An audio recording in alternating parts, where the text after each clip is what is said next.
You wake up on a pallet of straw, the air thick with the smell of wood smoke and damp earth.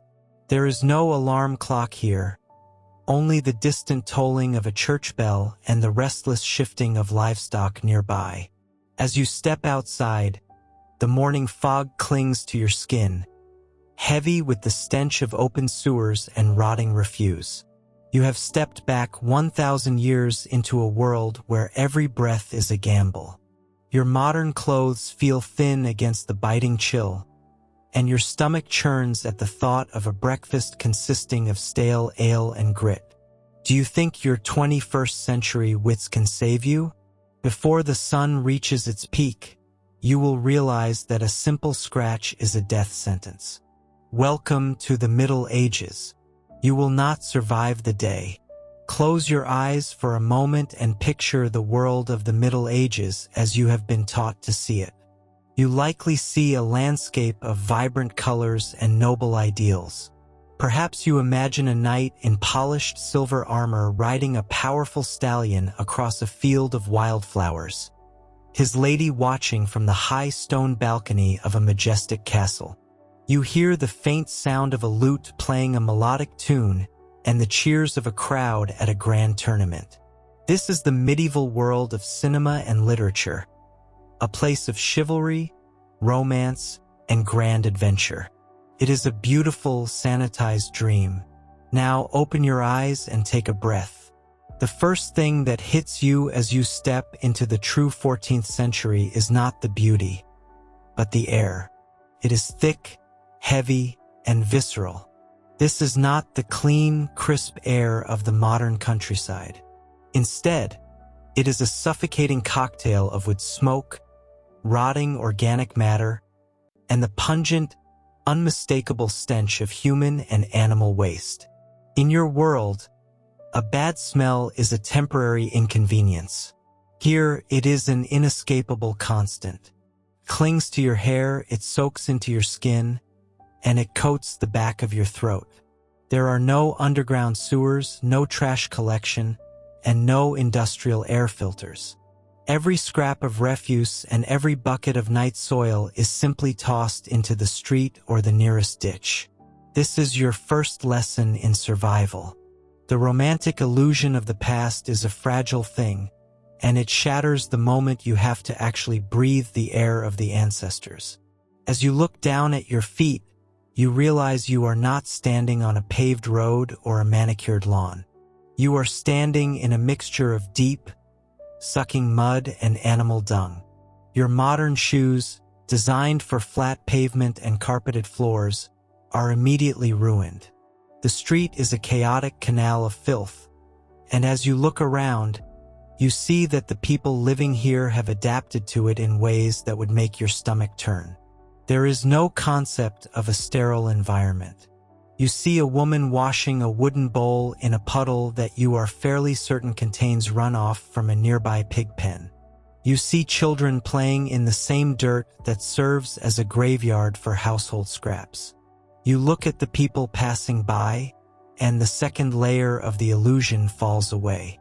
In the movies, the peasants are often depicted with a light dusting of dirt on their cheeks that somehow makes them look rugged and attractive. The reality is far more brutal. You are surrounded by people who have spent their entire lives under the relentless sun or in the damp, freezing cold of a drafty hut. Their skin is not just dirty, it is weathered like old leather, often scarred by the remnants of smallpox or other disfiguring diseases that you have only read about in history books. You notice their teeth, or rather, the lack of them. Years of eating coarse, stone-ground bread filled with grit and sand have worn their molars down to the gums. Many of them suffer from chronic abscesses and gum disease, leaving them with breath that is as foul as the streets they walk upon.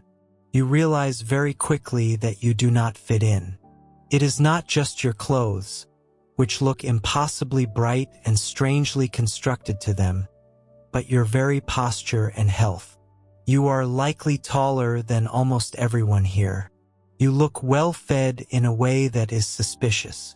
In this world, calories are hard-won and easily lost. Most people live on the edge of nutritional collapse. A bad harvest does not mean higher prices at the grocery store. It means watching your children grow thin and weak while you wonder if you will have enough seed grain to plant next year. You have the soft hands of someone who has never spent 14 hours a day swinging a scythe or pulling stones from a frozen field. To these people, you look like a creature from another planet. As the sun begins to dip below the horizon, you look for a place to rest, hoping that the interior of a home might offer some of the comfort you are used to. You find yourself standing before a standard peasant dwelling. There are no soaring stone walls here. Instead, you see a low, cramped structure made of wattle and daub, which is essentially a frame of woven sticks plastered with a mixture of mud, straw, and animal manure. The roof is thick, heavy thatch. While it might look charming in a painting, you quickly realize it is a living ecosystem. The straw is home to mice, rats, snakes, and countless thousands of biting insects. You step inside, and the darkness is absolute. Your eyes struggle to adjust because there are no windows, only small slits covered with oiled cloth or wooden shutters to keep out the wind. There is no chimney. In the center of the room, a small peat or wood fire smolders on a raised stone hearth. The smoke does not vanish into the sky. It rises to the ceiling and hangs in a thick, gray cloud, slowly filtering out through the thatch. Your eyes begin to water, and a sharp cough develops in your chest.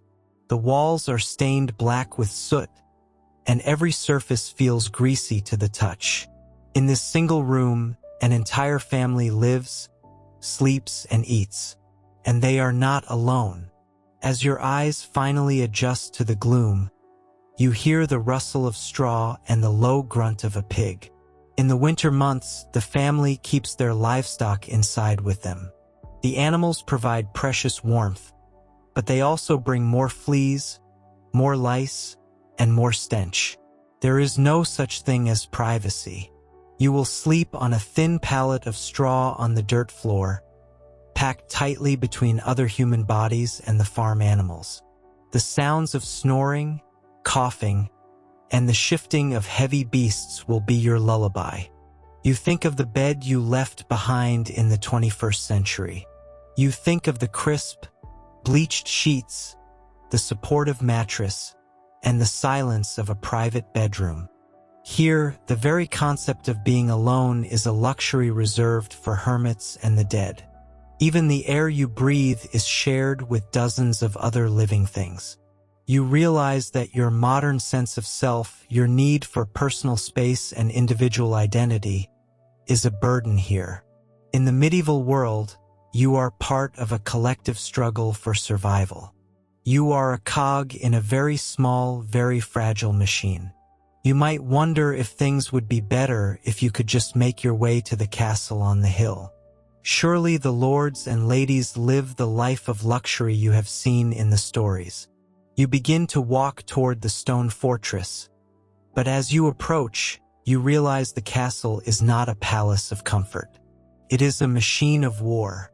The walls are damp and cold, weeping moisture that turns into patches of fuzzy green mold. Even the high nobility live in rooms that are drafty and poorly lit. They may have tapestries on the walls, but those are not just for decoration. They are a desperate attempt to stop the freezing wind from whistling through the gaps in the masonry. The nobility might eat better than the peasants, but their diet is a minefield of digestive issues. They crave spices from the east not just for the status they bring, but to mask the flavor of meat that is often on the brink of spoiling. They suffer from gout and other ailments of excess, and despite their wealth, they are just as vulnerable to a simple infection or a sudden fever as the lowest serf. There is no magic here, no grand destiny waiting for you. There is only the relentless, grinding reality of a world that does not care about your comfort or your survival. You look back at the village from the castle path, and the romantic veil is completely gone. You do not see a world of adventure. You see a world of endless, backbreaking labor, where the sun dictates your schedule and the weather determines your fate. You see a world where a simple cut on your finger could turn into a lethal case of gangrene within a week. You see a world where the majority of your time is spent just trying to stay warm, stay fed, and stay alive. The illusion has not just been shattered. It has been ground into the mud under the hooves of a passing cart. You are standing in the middle of a physical and psychological landscape that is entirely alien to everything you have ever known. The comforts of the modern world have made you soft in ways you never realized until this moment. You are now beginning to understand the sheer scale of the challenge that lies ahead of you. This is not a storybook. This is the 14th century, and it is a place where every single moment is a contest between your will to live and the harshness of the world around you. You wake up before the sun even considers touching the horizon. There is no gentle chime from a smartphone to pull you from your slumber, and there is certainly no central heating to take the edge off the morning air. Instead, your first sensation is a biting, aggressive cold that seems to have teeth. It has crept into your bones while you slept, bypassing your thin wool blankets and settling deep into your joints. The air in the room is heavy. It feels thick with moisture, as if the very walls are exhaling the dampness of the earth. In the 14th century, the boundary between the indoors and the outdoors is dangerously thin. Your bed is not the cloud of foam and springs you are used to. If you are a commoner, you are lying on a pallet of straw. It sounds rustic and perhaps even charming in a storybook way, but the reality is far more visceral. Straw is a living ecosystem.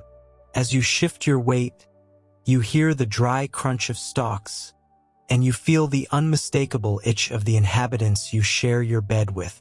Fleas, lice, and bedbugs are your constant companions. They do not care about your comfort.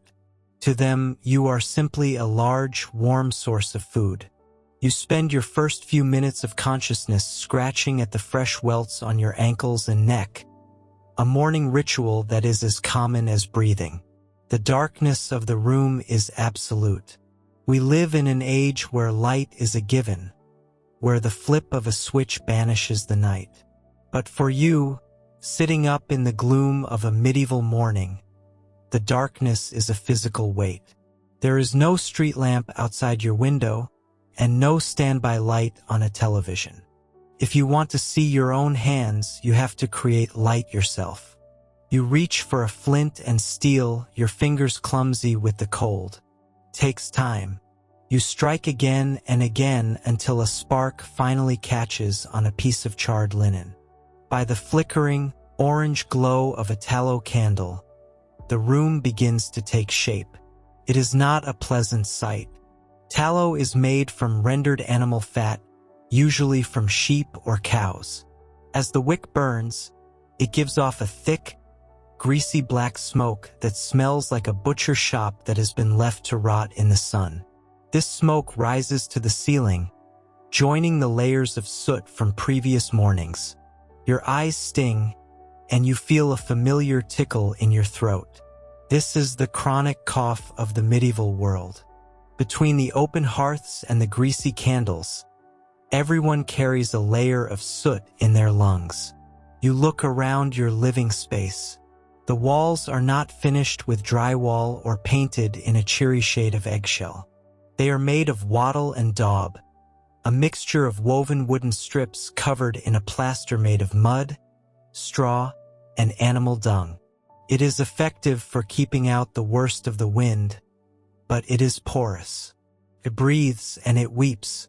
On a morning as damp as this, you can see the beads of condensation trickling down the uneven surface, leaving dark streaks in the dried mud. There are no windows in the way you understand them. Glass is an unthinkable luxury, something reserved for the great cathedrals or the palaces of the highest nobility. Your window is merely a narrow slit in the wall, covered by a heavy wooden shutter. When the shutter is closed, you are in a tomb. When it is open, the freezing mist of the morning pours in like a waterfall. It is time to get dressed, but even this simple task is an ordeal. There is no walk-in closet, no dresser full of fresh cotton shirts. You have a few sets of clothes at most, and they are all made of wool or linen. These fabrics are functional, but they are unforgiving. Your wool tunic is scratchy and heavy. It has not been washed in weeks, perhaps months. To wash clothes in this era is a massive undertaking involving lye, boiling water, and a whole day of backbreaking labor, so most people simply wear their garments until they are falling apart. You pull on your hose, which are essentially long woolen stockings that tie to a belt at your waist. There are no zippers, no elastic, and no buttons. Everything must be laced, tied again, and tucked. By the time you are dressed, you are already exhausted. You are thirsty, but you do not reach for a glass of water. You know better than that. Even if you do not understand the science of bacteria, you know that the water from the local stream or the communal well is a gamble. It can bring the flux, a violent and often fatal stomach ailment that can empty a village in a week. Instead, you reach for a wooden tankard of small beer. This is not the heavy craft ale you might enjoy at a modern pub. It is a thin, weak, and slightly sour fermented drink. The fermentation process kills off most of the nastiest pathogens, making it the only truly safe thing to drink. You drink it for breakfast, you drink it at lunch, and you drink it before bed. From the moment you wake up, you are living in a very mild, perpetual state of intoxication. It is perhaps the only thing that makes the cold and the damp bearable. Breakfast is a humble affair. There is no cereal, no fruit from distant lands, and no toast. You have a hunk of rye bread that is so hard you have to soak it in your beer just to make it chewable. This bread is not the fluffy, white loaf from a grocery store. It is dense, dark, and often contains bits of grit or sand from the millstones used to grind the grain. Over the years, this grit will grind your teeth down to painful stumps. But for now, it is simply the texture of your daily life. If you are lucky, you might have a piece of hard cheese or a bowl of pottage, a thick stew of grains and whatever vegetables were pulled from the garden before the frost. It is filling, but it is monotonous. As you finish your meal, you prepare to step outside. This is where the true challenge begins. You open the wooden shutter of your window, and the gray light of a 14th century morning spills in. It does not bring much warmth. The world outside is a landscape of browns and grays. In the village or the city, there is no such thing as a paved road. The path outside your door is a churned-up slurry of deep mud, animal waste, and the contents of chamber pots that your neighbors have just emptied into the street. There is a smell that hits you the moment the shutter opens. It is a concentrated wall of stench, a mixture of rotting vegetable matter, manure, and the iron tang of the local smithy. It is so pervasive that after a few minutes, your nose will stop reporting it to your brain. But for that first moment, it is enough to make your stomach turn. You step out into the muck, your leather boots sinking instantly into the freezing mire. There is no such thing as staying dry. Within minutes, the hems of your woolen hose are soaked with icy, brown water. This dampness will stay with you for the rest of the day. It will wick up your legs, chilling your skin and making every step feel heavy. You look up at the sky, but you can barely see it. In the narrow streets of a medieval town, the upper stories of the houses lean out over the road, designed to maximize floor space on the levels above.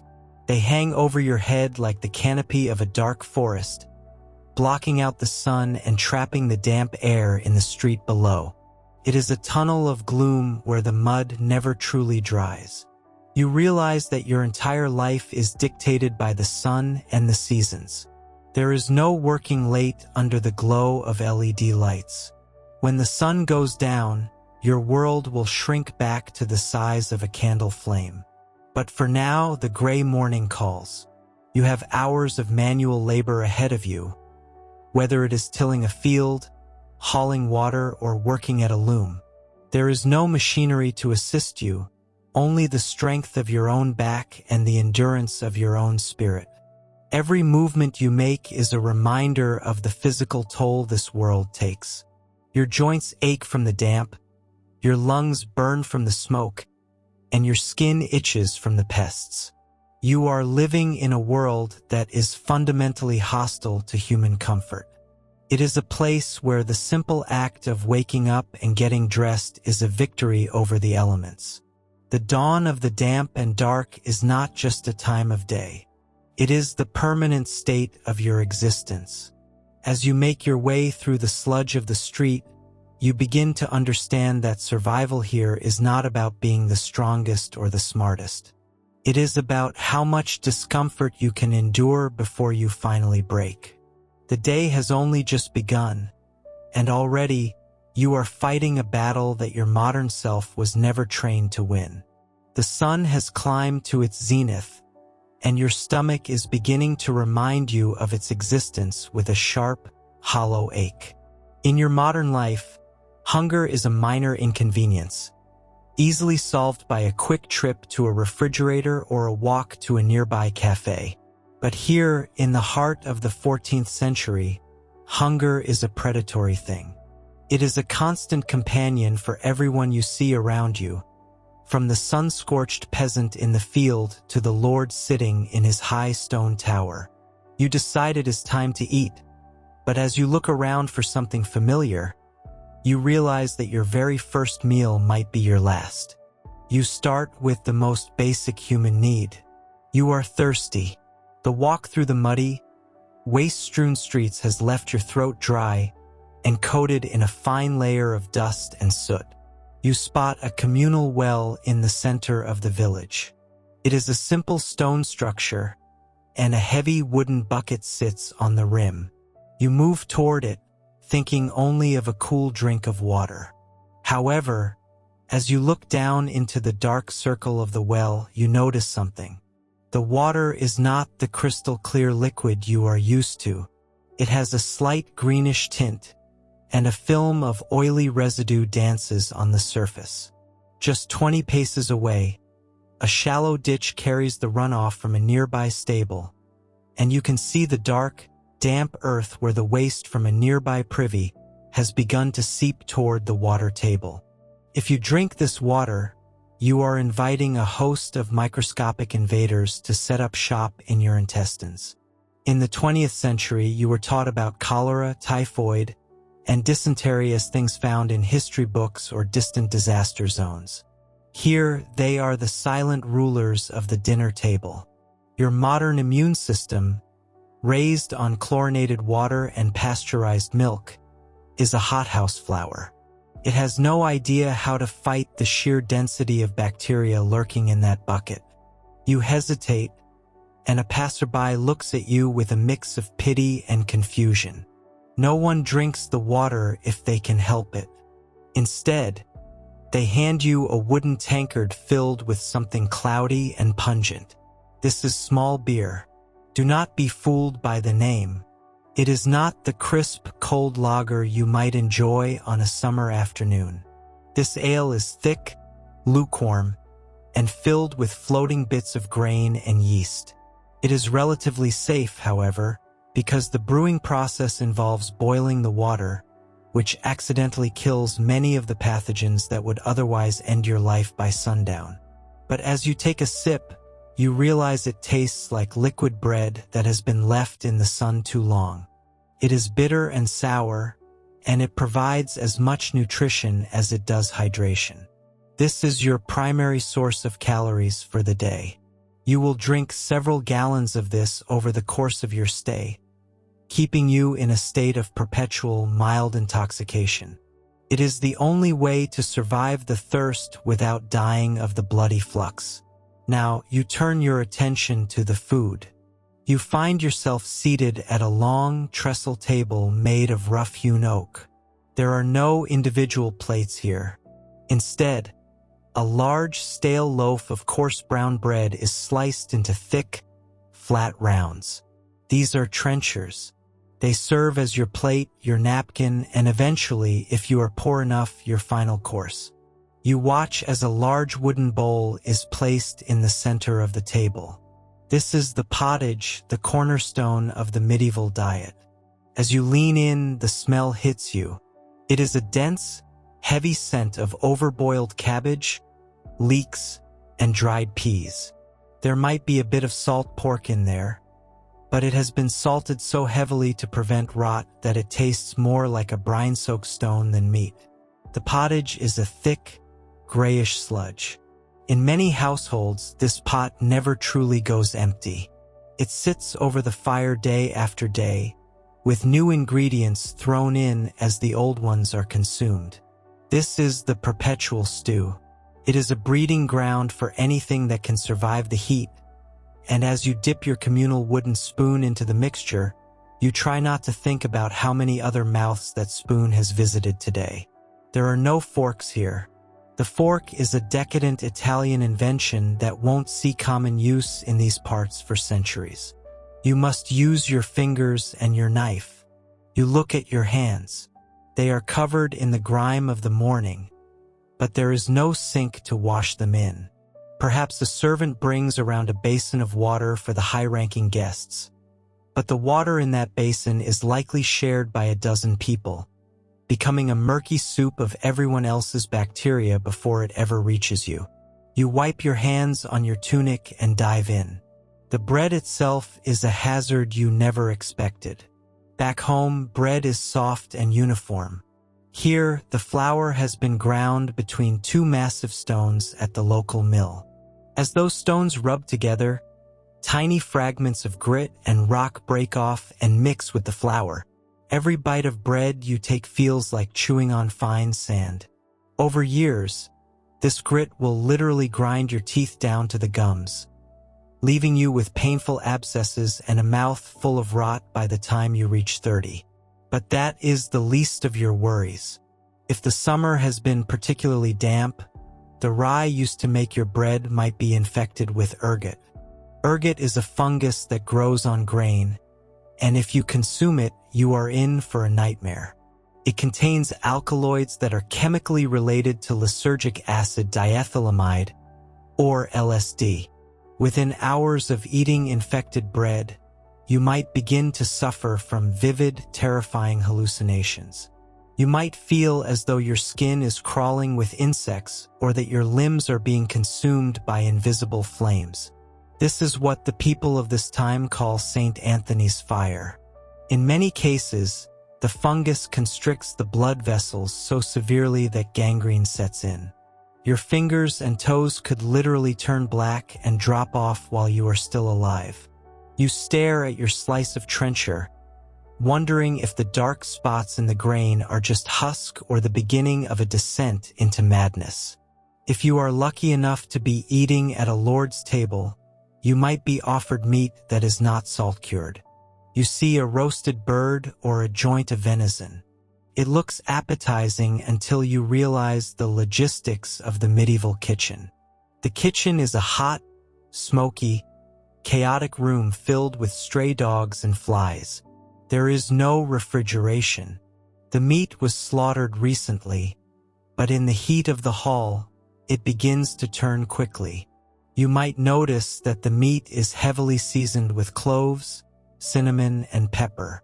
You have heard the myth that spices were used to hide the taste of rotten meat. This is not entirely true, as spices are incredibly expensive status symbols. However, the spices do provide a powerful mask for the slight tang of spoilage that accompanies almost every meal. Your modern stomach, used to the rigorous standards of the Food and Drug Administration, will likely react to this slight spoilage with violent rebellion. As you eat, you notice the other guests. They are coughing into their hands and then reaching into the communal salt cellar. They are sharing drinking horns, their saliva mixing with the fermented ale. You realize that every person at this table is a walking ecosystem of parasites. Tapeworms, roundworms, and flukes are not rare occurrences. They are universal. They live in the gut of nearly every human being you see. They compete for the nutrients you are currently struggling to swallow. Even if you manage to avoid the deadly bacteria, you are almost certain to leave this meal carrying hitchhikers that will drain your energy and bloat your stomach for months to come. The meal concludes, and the wooden trenchers, now soaked through with the juices of the pottage and the fat of the meat, are gathered up. If you are a peasant, you eat your plate. If you are wealthy, these soggy remnants are given to the poor at the gate. You watch as a group of beggars eagerly snatches up the bacteria-laden bread, a stark reminder that in this world, a stomach full of pathogens is still better than an empty one. You stand up from the table, feeling a strange heaviness in your gut. It is not the satisfied fullness of a good meal, but a leaden, churning sensation. You have consumed more salt in one sitting than you usually do in a week. Your blood pressure is spiking, and your body is desperately trying to process the grit, the rancid fats, and the microbial soup you have just ingested. You realize that for a medieval person, every meal is a calculated risk.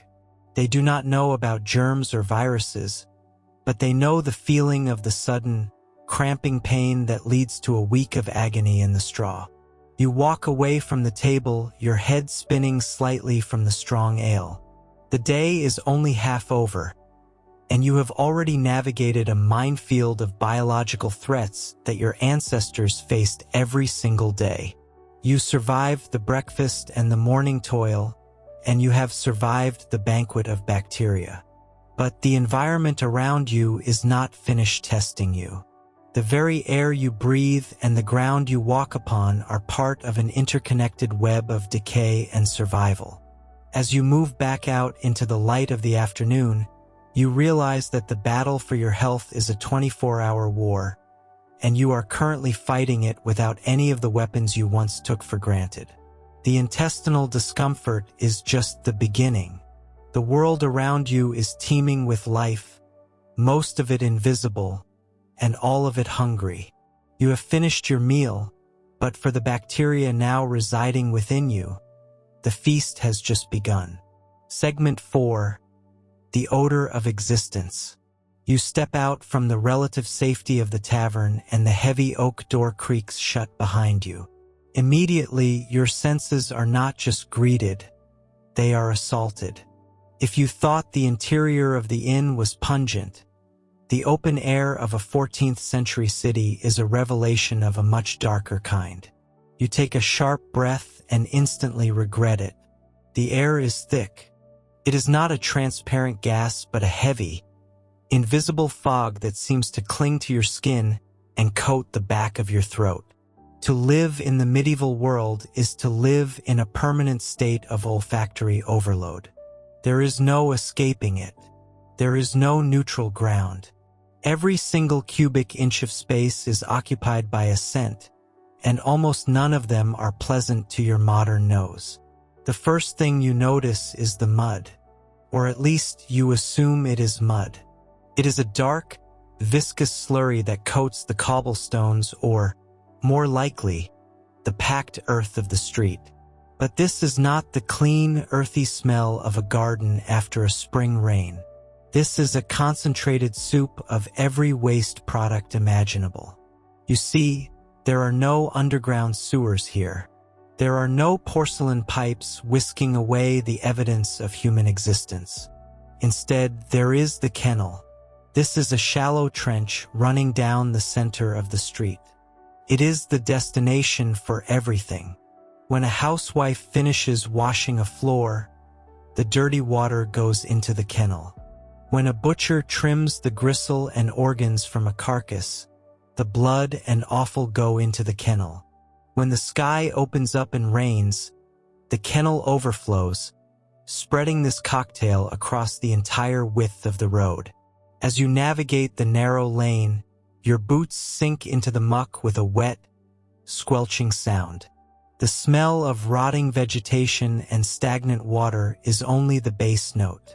Layered on top of it is the unmistakable, sharp tang of animal waste. You are not alone on this street. You are sharing this space with pigs that root through the trash, cows being driven to a nearby market, and horses pulling heavy wooden carts. They leave their mark every few feet. The heat of the afternoon sun bakes these deposits, releasing a warm, humid stench that seems to vibrate in the air. You try to cover your nose with your sleeve, but you quickly realize that your own clothing offers little comfort. You see, your concept of personal hygiene is a futuristic fantasy here. You might think that medieval people never washed, but that is a common misconception. They did care about cleanliness, but their methods and motivations were entirely different from yours. You likely start your day with a hot shower and scented soap, stripping away every trace of your natural scent. To the person walking toward you in the street, that would seem bizarre and perhaps even dangerous.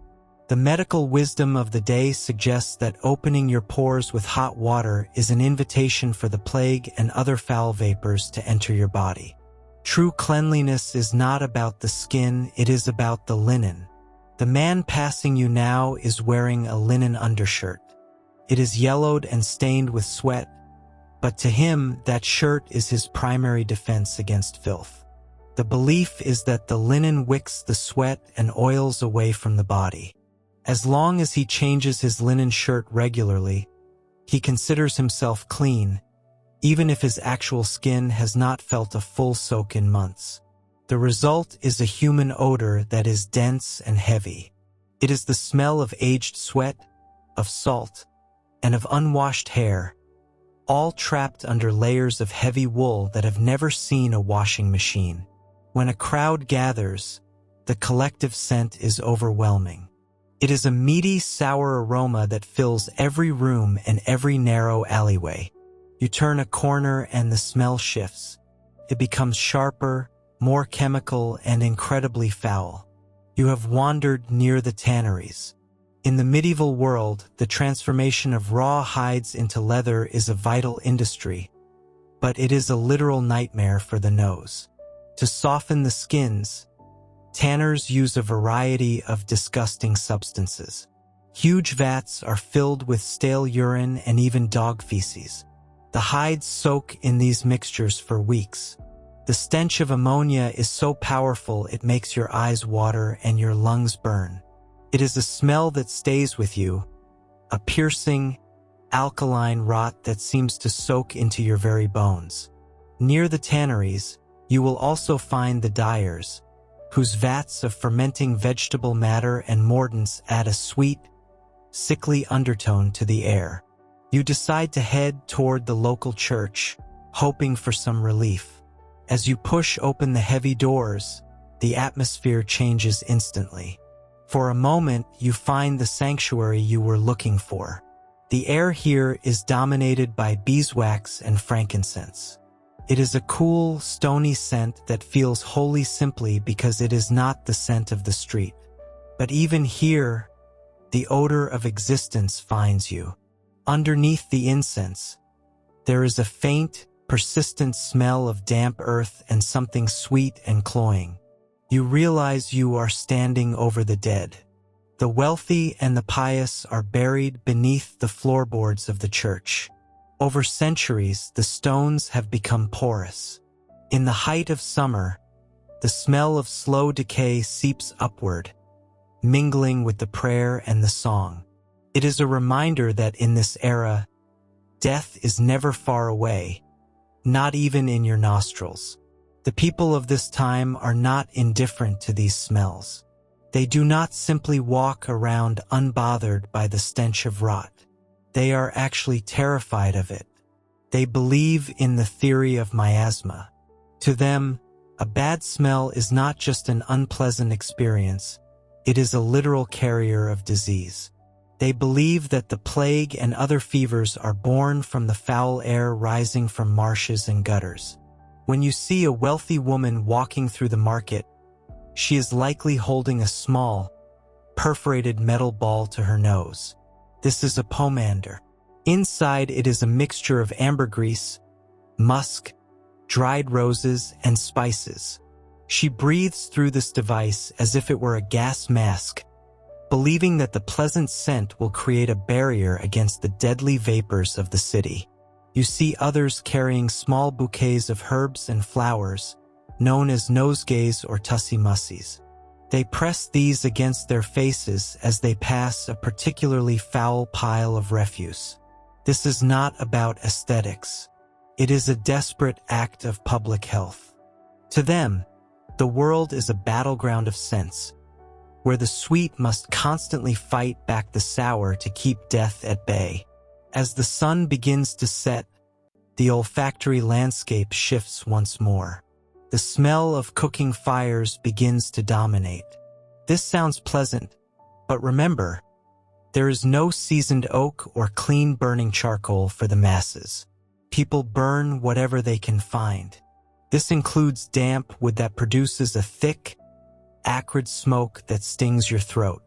In areas where wood is scarce, they might burn dried animal dung or peat.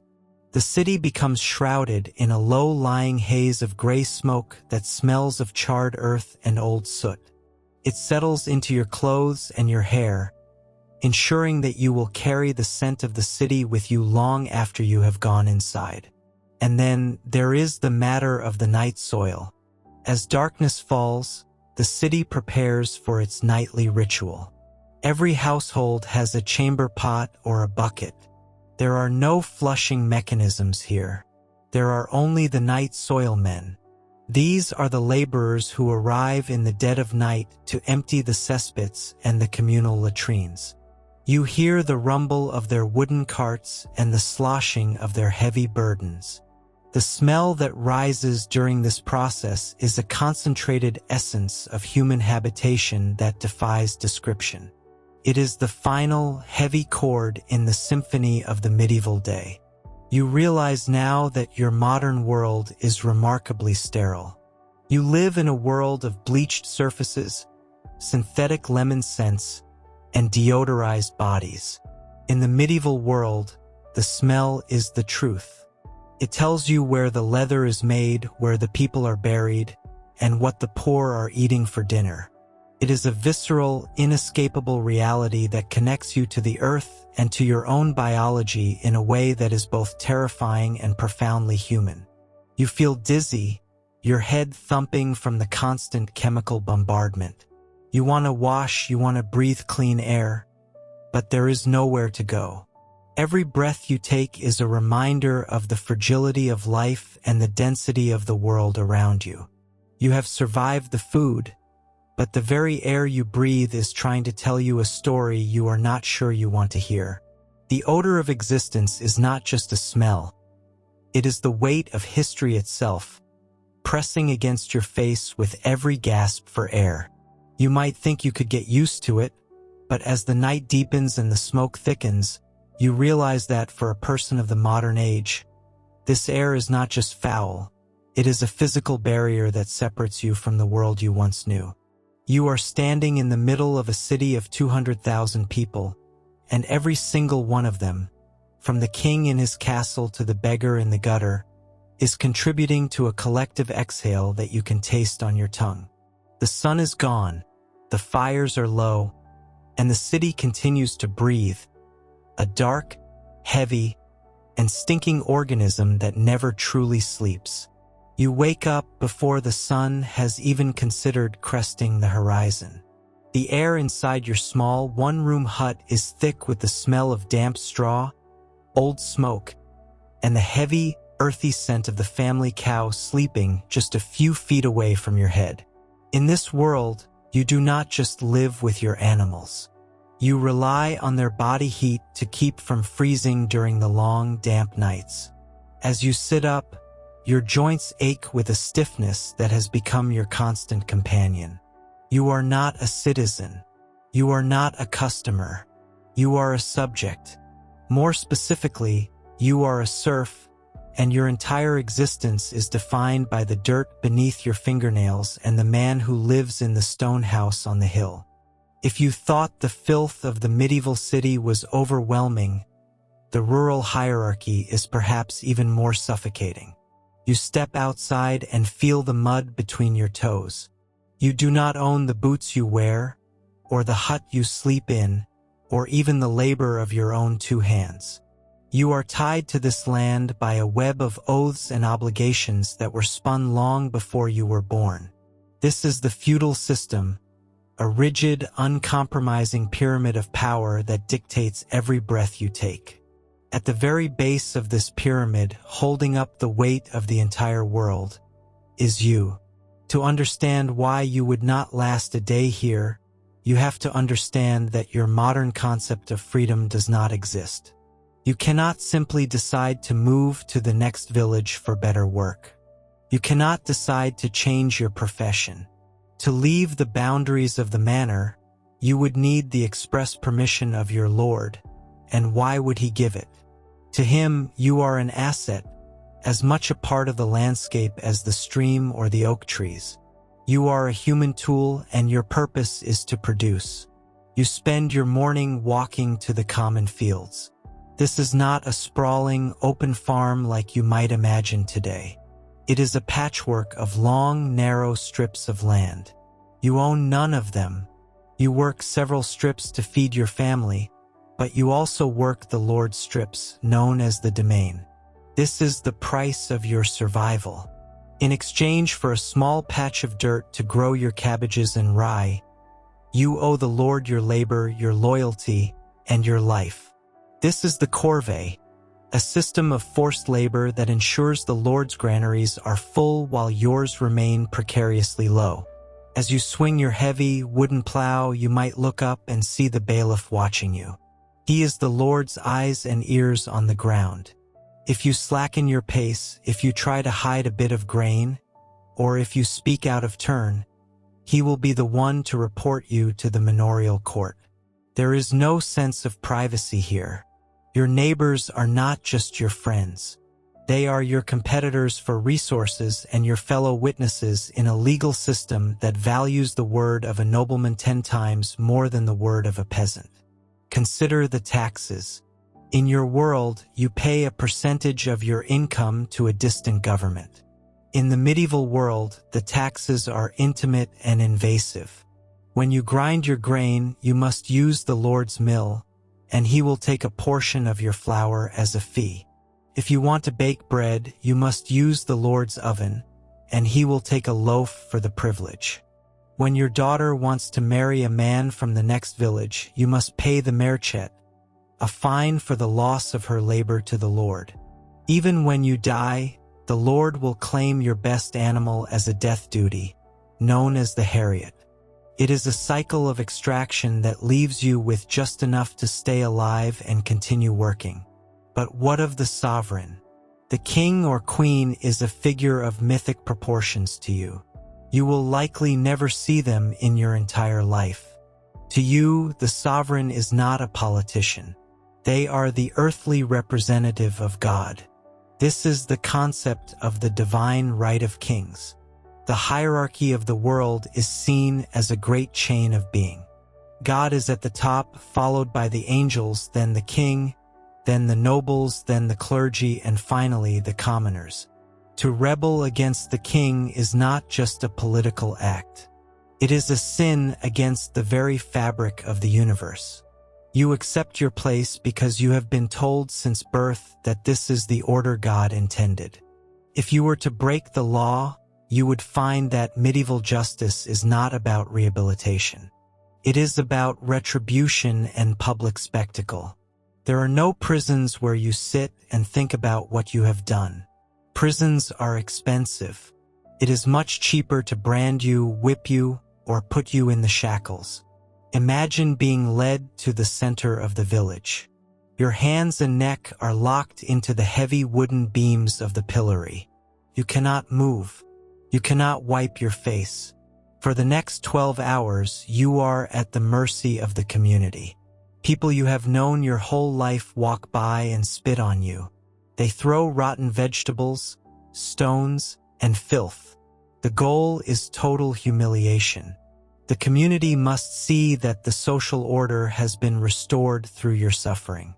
If your crime is more serious, the punishments become nightmarish. There is no such thing as a human rights commission. If you are suspected of a crime but refuse to confess, the authorities might use the ordeal. You might be forced to hold a red-hot iron bar and walk 3 paces. Your hand is then wrapped in bandages. After 3 days, the priests unwrap it. If the wound is healing cleanly, God has declared you innocent. If it is festering and infected, you are guilty, and the hangman awaits. In this world, the physical body is the canvas upon which the law writes its bloody lessons. You might wonder how anyone could live under such conditions without constant revolt. The answer lies in the psychological weight of the church. In the medieval mind, your life on earth is merely a brief, painful prelude to eternity. The local priest, who is often barely more educated than you are, tells you that your suffering is a virtue. The poor are blessed, he says, for they shall inherit the kingdom of heaven. This spiritual promise is the ultimate social glue. Keeps the serf in the field and the lord in the castle.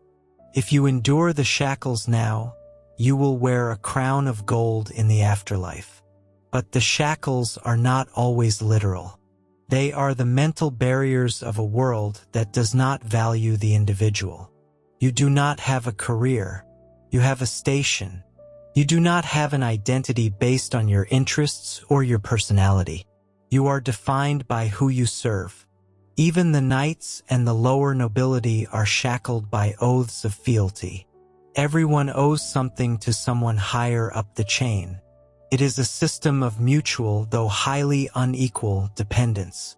The Lord protects you from bandits and invading armies, and in return, you provide the food that keeps him fat and the soldiers that keep him powerful. As the sun begins to set on your day of backbreaking labor, you walk back toward your hut. Your back is a map of scars and knots. You pass the village green where a group of children are playing. Their futures already written in the dirt they jump over. They will be what their parents were. There is no climbing the ladder. There is no pulling yourself up by your bootstraps. The boots haven't even been invented for people like you. You crawl back onto your straw pallet. The smell of the cow now a comfort because it means you are not alone in the cold. You close your eyes and pray, not for wealth or for freedom, but for a harvest that is just enough to keep the tax collector from taking your last pig. You pray for a Lord who is more negligent than cruel. You pray to survive until tomorrow. This is the reality of the medieval social contract. It is not a document signed with a pen. It is a reality written in blood, sweat, and the constant, looming shadow of the gallows. You would not last a day because you are used to a world that asks what you want to be. The medieval world only asks what you are, and the answer, for almost everyone, is a servant to the land and a subject to the crown. The sovereigns rule from their cold stone halls. The serfs break their bodies in the mud, and the shackles of tradition, law, and faith hold the whole fragile world together. As the darkness swallows the village once again, you realize that the heaviest weight you carry is not the plow. It is the knowledge that you belong to another human being. You wake up on a pallet of straw and the first thing you feel is the fire. Not a hearth fire, but a burning deep within your joints and behind your eyes. Your breath comes in ragged, shallow whistles. In your own time, you might reach for a thermometer or a plastic bottle of ibuprofen. Here, in the heart of the 14th century, those things are as magical as dragon scales.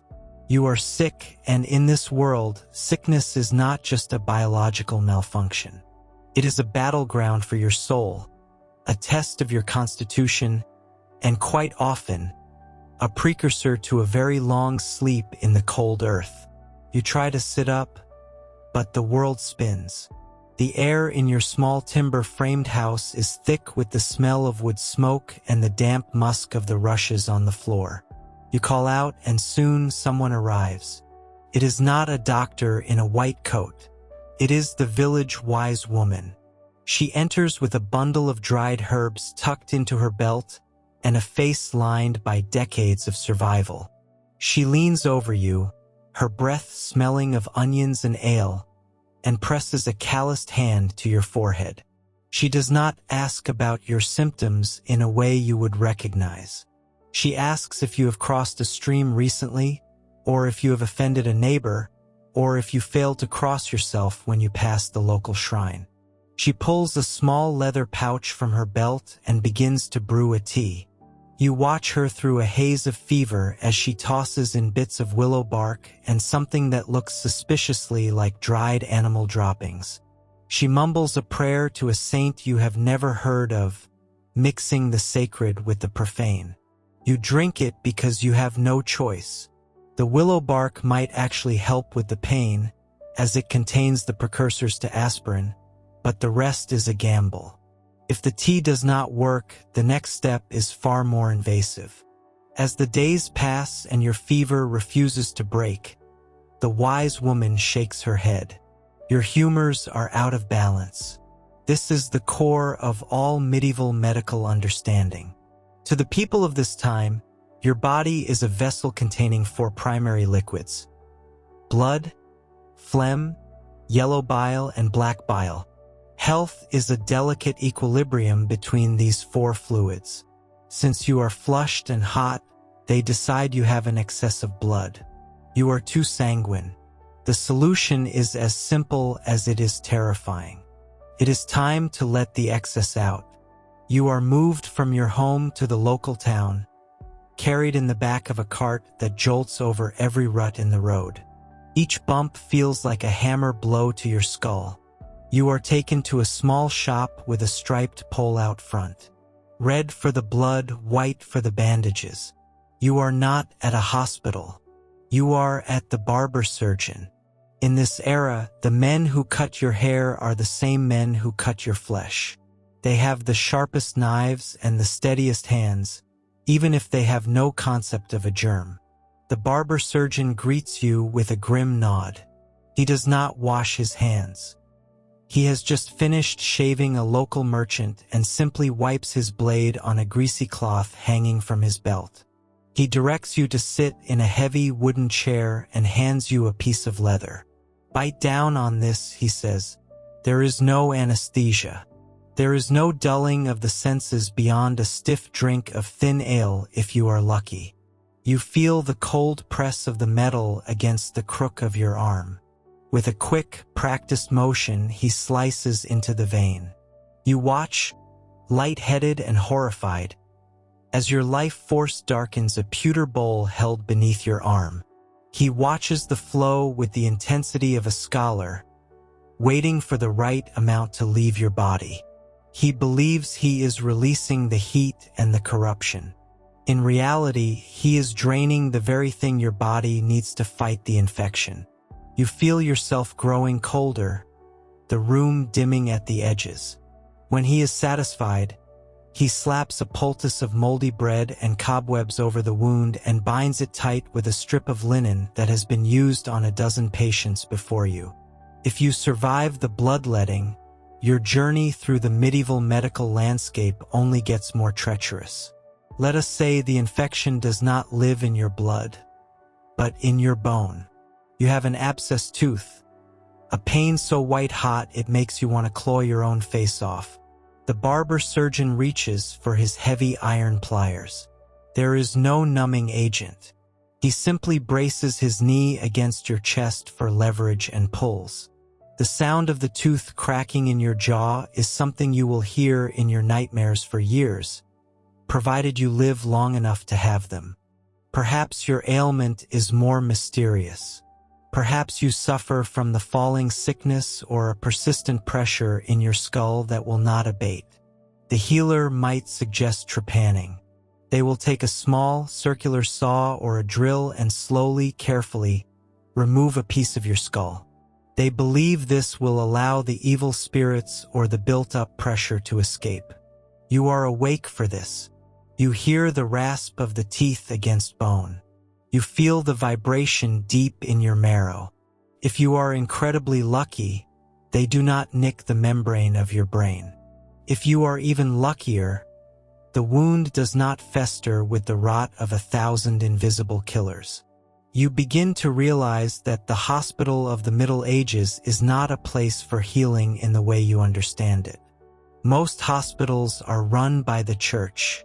They are places of hospitality, meant for the poor, the pilgrims, and the dying. When you enter the great hall of a monastic hospital, the first thing that hits you is the smell.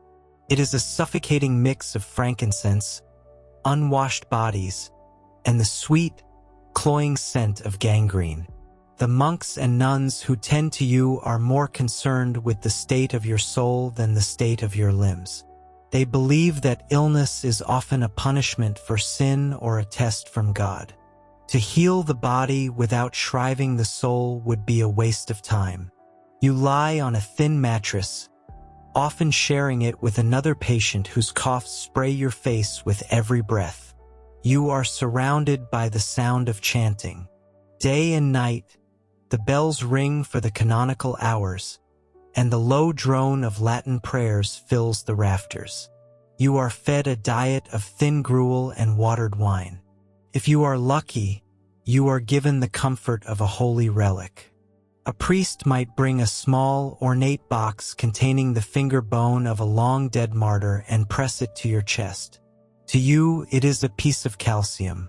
To the person you have become in this century, it is your best hope for a miracle. But what if the healers try to be more scientific? What if they consult the stars? Astrology is an integral part of medieval medicine. A physician will not touch you until they have consulted the position of the moon and the planets. Certain zodiac signs govern certain parts of the body. You do not bleed a patient when the moon is in the sign that rules the afflicted body part. If they get the timing wrong, they believe they could kill you.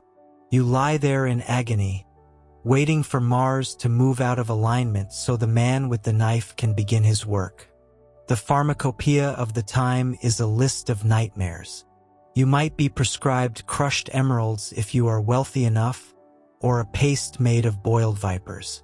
Mercury, a deadly neurotoxin, is a common treatment for skin ailments and, later, the Great Pox. They call it quicksilver, and they rub it into your sores or make you sit in a heated box filled with mercury vapors.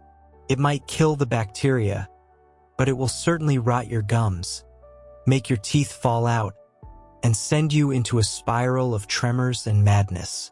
If you suffer from a wound that has turned black and foul, the surgeon might reach for the cautery iron. They heat a rod of iron in the coals until it glows a dull, angry red. They press it directly into your open flesh. The sound of your own skin searing and the smell of roasting meat fills the room. It is a brutal way to stop a hemorrhage or to seal a wound, but it is one of the few tools they have that actually kills the bacteria, even if they do not know that is why it works. You look at the healer, his hands stained with the residues of a dozen other men, his eyes filled with a mixture of pity and professional detachment. He is doing his best with the knowledge he has, but in this world, his best is often a death sentence. There are no antibiotics to stop the sepsis. There is no understanding of how water carries cholera or how fleas carry the plague. There is only the balance of the humors, the will of the saints, and the sharpness of the blade. As you lie there, feeling the life ebb and flow, you realize that the greatest luxury of your modern life was never your phone or your car. It was the simple, quiet confidence that if you fell ill, the person coming to help you would not make things worse. In the medieval world, the healer is a figure of both hope and terror. Every remedy is a gamble. Every surgery is a trial by fire, and the line between a cure and a killing is thinner than the edge of a barber's razor. You realize that you would not last a day here, not because your spirit is weak, but because your body is a fragile thing in a world that has forgotten how to mend it without breaking it first. The agony of the healer is not just the pain they inflict, but the profound, echoing silence of all the things they do not know.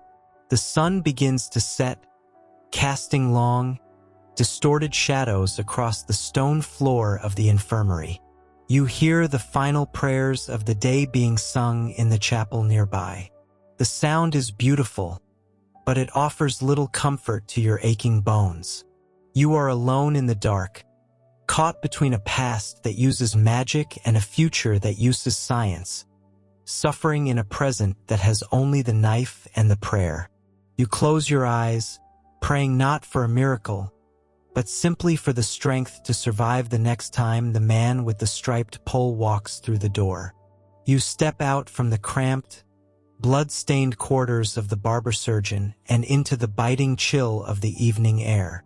The transition is jarring. One moment you were grappling with the very real physical terror of a saw and a cauterizing iron, and the next you are back in the churning machinery of a medieval town. But do not think for a second that your survival of the knife means you are safe. In this world, the body is subject to more than just disease and accident. It is subject to the law, and in the Middle Ages, the law is a heavy, rusted chain that binds every soul from the lowest serf to the highest lord. You are walking down a narrow alleyway when a sudden, piercing shriek shatters the low hum of the evening. It is not a cry of pain, but a rhythmic, intentional shout. Out, out, out. Your heart hammers against your ribs. This is the hue and cry. You watch as men drop their tools and women abandon their hearths, spilling into the street. They are not merely curious onlookers. In this time, they are the police. There is no professional force to call upon, no sirens in the distance. When a crime is committed, it is the duty of every able-bodied person to drop what they are doing and join the chase. If you do not join in, if you stay behind your closed door while the hue and cry passes you by, you are not just a bystander. You are a criminal yourself. You find yourself running, your boots slipping on the slick cobbles, following the shouting crowd as they corner a man accused of stealing a silver chalice from the local parish. As the mob surrounds the trembling man, you realize that the concept of evidence as you know it does not exist here. There are no fingerprints, no DNA tests, and no forensic investigators. Justice in your world is built on the pursuit of objective truth, but here, justice is built on the pursuit of divine intervention. The man is not taken to a station. He is taken to the damp, flickering shadows of the local manor court. You follow, standing at the back of a room that smells of wet wool and ancient dust. The local lord sits upon a raised dais, his face a mask of stern indifference. But the Lord is not the one who will truly decide this man's fate.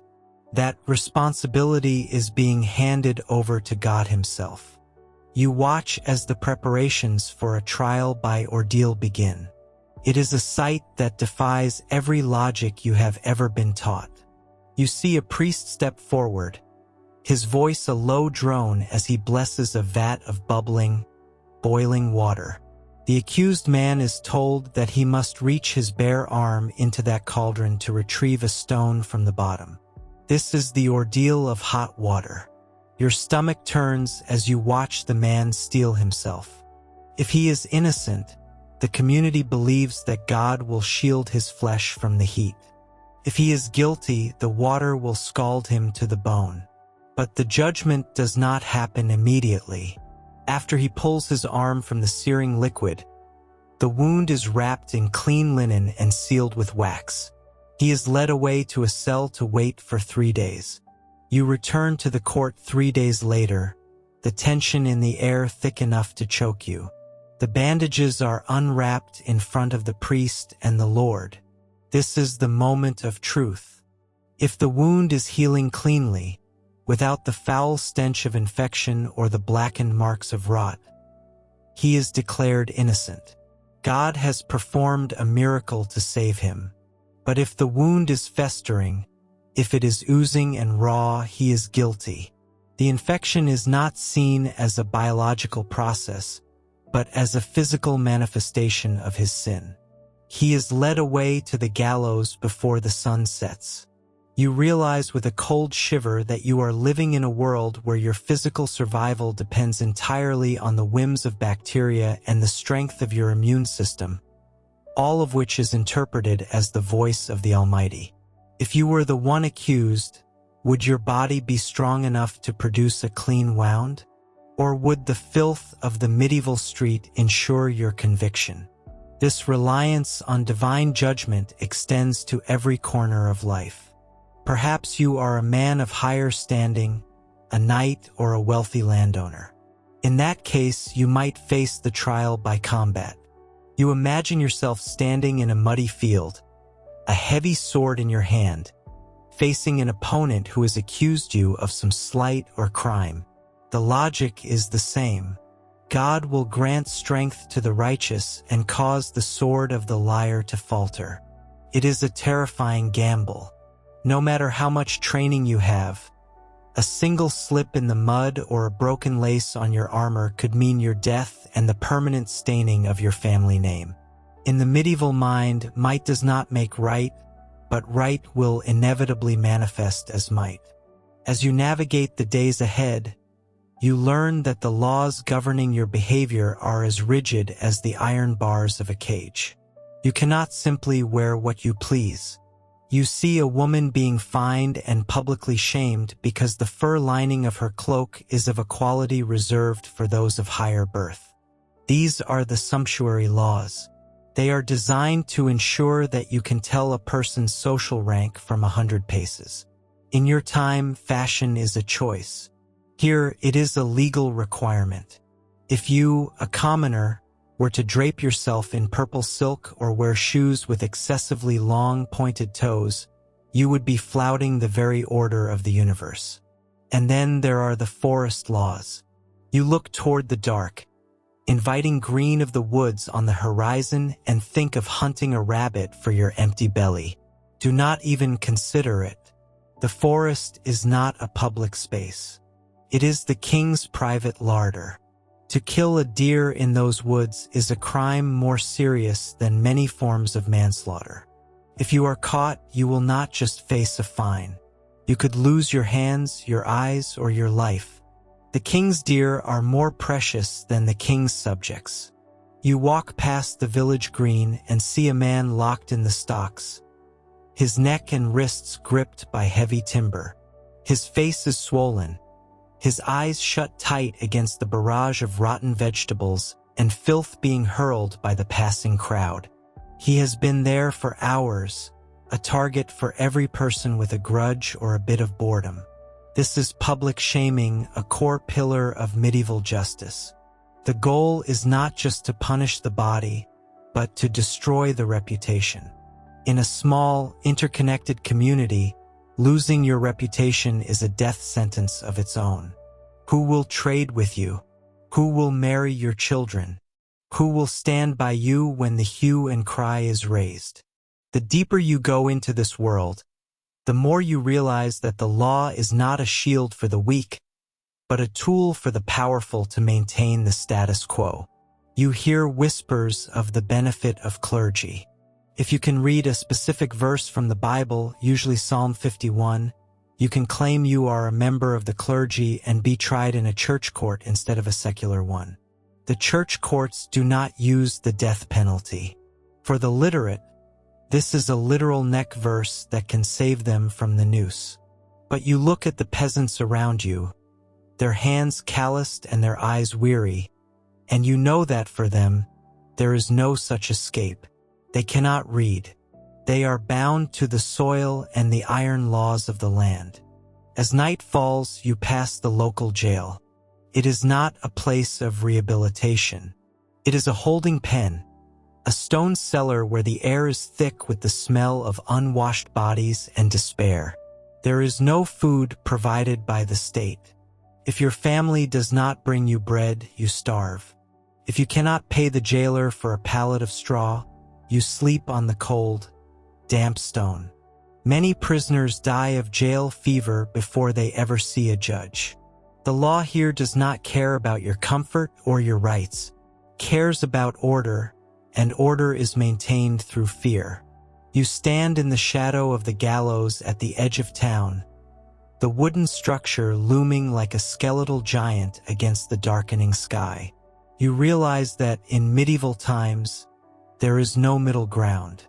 There is the law of God, the law of the king, and the law of the Lord, all of them intertwined into a suffocating web. You have survived the sickness and the surgeon, but as you watch the shadow of the noose sway in the wind, you wonder how long you can truly last in a world where an infected scratch or a hungry look at a royal deer can end your life. You turn away, your footsteps quickening as you head back toward the flickering lights of the town, knowing that every move you make is being watched, not just by your neighbors, but by the iron eyes of a legal system that believes your guilt is written in your very flesh. You walk faster, the sound of your own heart echoing like a judge's gavel against the silence of the night. The morning air is a thick, gray blanket that clings to your lungs as you step out from the cramped, smoke-filled confines of your cottage. You do not wake up to an alarm or the gentle chime of a phone. You wake because the light has just barely begun to bleed through the cracks in the wattle and daub walls, and because your body knows that every minute of daylight is a currency you cannot afford to waste. Before you even reach the door, your feet find the damp, packed earth of the floor. There is no rug, no polished wood, only the cold reality of the ground beneath you. As you step outside, the world is a palette of browns and grays. The village is just beginning to stir, but it is not the sound of conversation that greets you. It is the low, heavy groan of an ox and the sharp, rhythmic snap of wood against wood. This is the sound of the grind. This is the beginning of a day that will demand everything from your muscles and offer nothing but survival in return. You are a tenant of the land, a part of the landscape as much as the trees and the river, and today, like every day, the soil is your master. Your hands are the first things you notice. They are not the hands you recognize from your own time. They are mapped with deep, permanent lines of dirt that no amount of scrubbing could ever fully erase. The skin is thick and leathered, calloused over in layers from years of gripping the same rough timber handles. As you walk toward the common fields, the dampness of the grass soaks through your woolen hose, a chilling reminder that you will not be truly dry again until you return to the fire tonight. You reach the heavy moldboard plow, a massive, ungainly beast of wood and iron that looks more like an instrument of torture than a tool of agriculture. It takes two of you to manage it, plus the team of oxen that are already blowing plumes of steam into the cold morning air. You take your position at the rear. The wood is cold and slick with dew, but as you grip the handles, you feel the familiar ache in your shoulders. You are not just pushing a tool. You are engaging in a wrestling match with the earth itself. When the oxen begin to pull, the jerk is sudden and violent. You have to lean your entire weight forward, digging your toes into the mud to keep the blade deep in the soil. This is not the gentle gardening you might imagine. The earth is stubborn. It is filled with stones that jar your bones when the blade strikes them, and thick roots that threaten to snap the wooden frame. You can feel the vibration of the struggle traveling up through your arms, rattling your teeth, and settling deep in the small of your back. As the sun climbs higher, the gray mist burns away, replaced by a heat that feels heavy on your neck. There is no shade in the open fields. You are standing in the center of a vast, open strip of land, one of many that make up the village holdings. To your left and right, your neighbors are engaged in the same grueling dance. You do not talk much.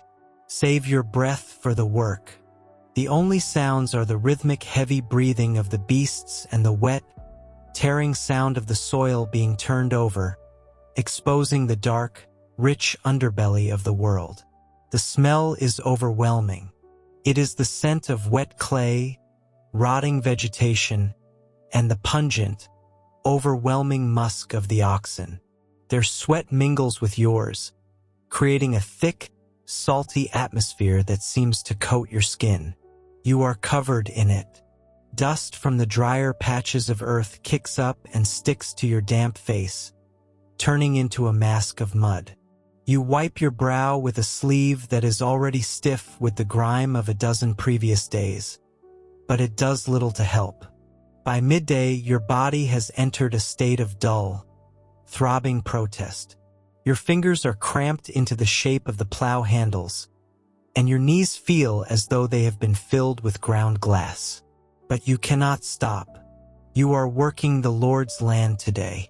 In the complex web of the feudal system, you owe a certain number of days each week to the man who owns the manor. If his fields are not plowed, if his crops do not grow, the consequences are far worse than a sore back. You are a part of his machine, and the machine must keep turning. You pause for a moment to drink from a wooden flask. The water is lukewarm and tastes faintly of the barrel, but it is the most precious thing in the world for the few seconds it hits your throat. You look out over the strips of land. This is the three-field system in action. One field is planted with wheat or rye for the winter, another with barley or beans for the spring, and the third lies fallow, resting so it can recover its strength. It is a slow, methodical cycle that has dictated the lives of your ancestors for generations. You are a tiny, temporary spark in a process that spans centuries. The work of the soil is not just about the plow. It is about the endless, meticulous tasks that fill the gaps between the seasons. When you are not plowing, you are harrowing, using a heavy frame with teeth to break up the clods of earth you just turned over.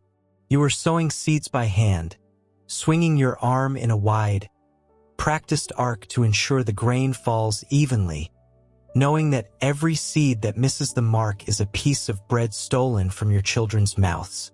You are weeding, bent double for hours on end, pulling the stubborn tares that compete with your precious crops. There is a psychological weight to this labor that is harder to bear than the physical strain. It is the absolute, crushing uncertainty of it all. You can do everything right.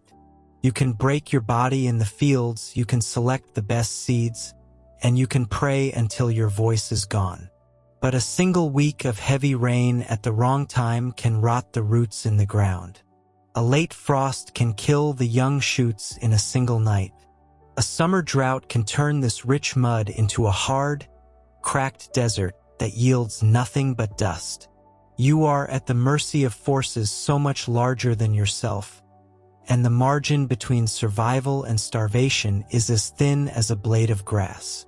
As the afternoon shadows begin to stretch across the furrows, the exhaustion takes on a new quality.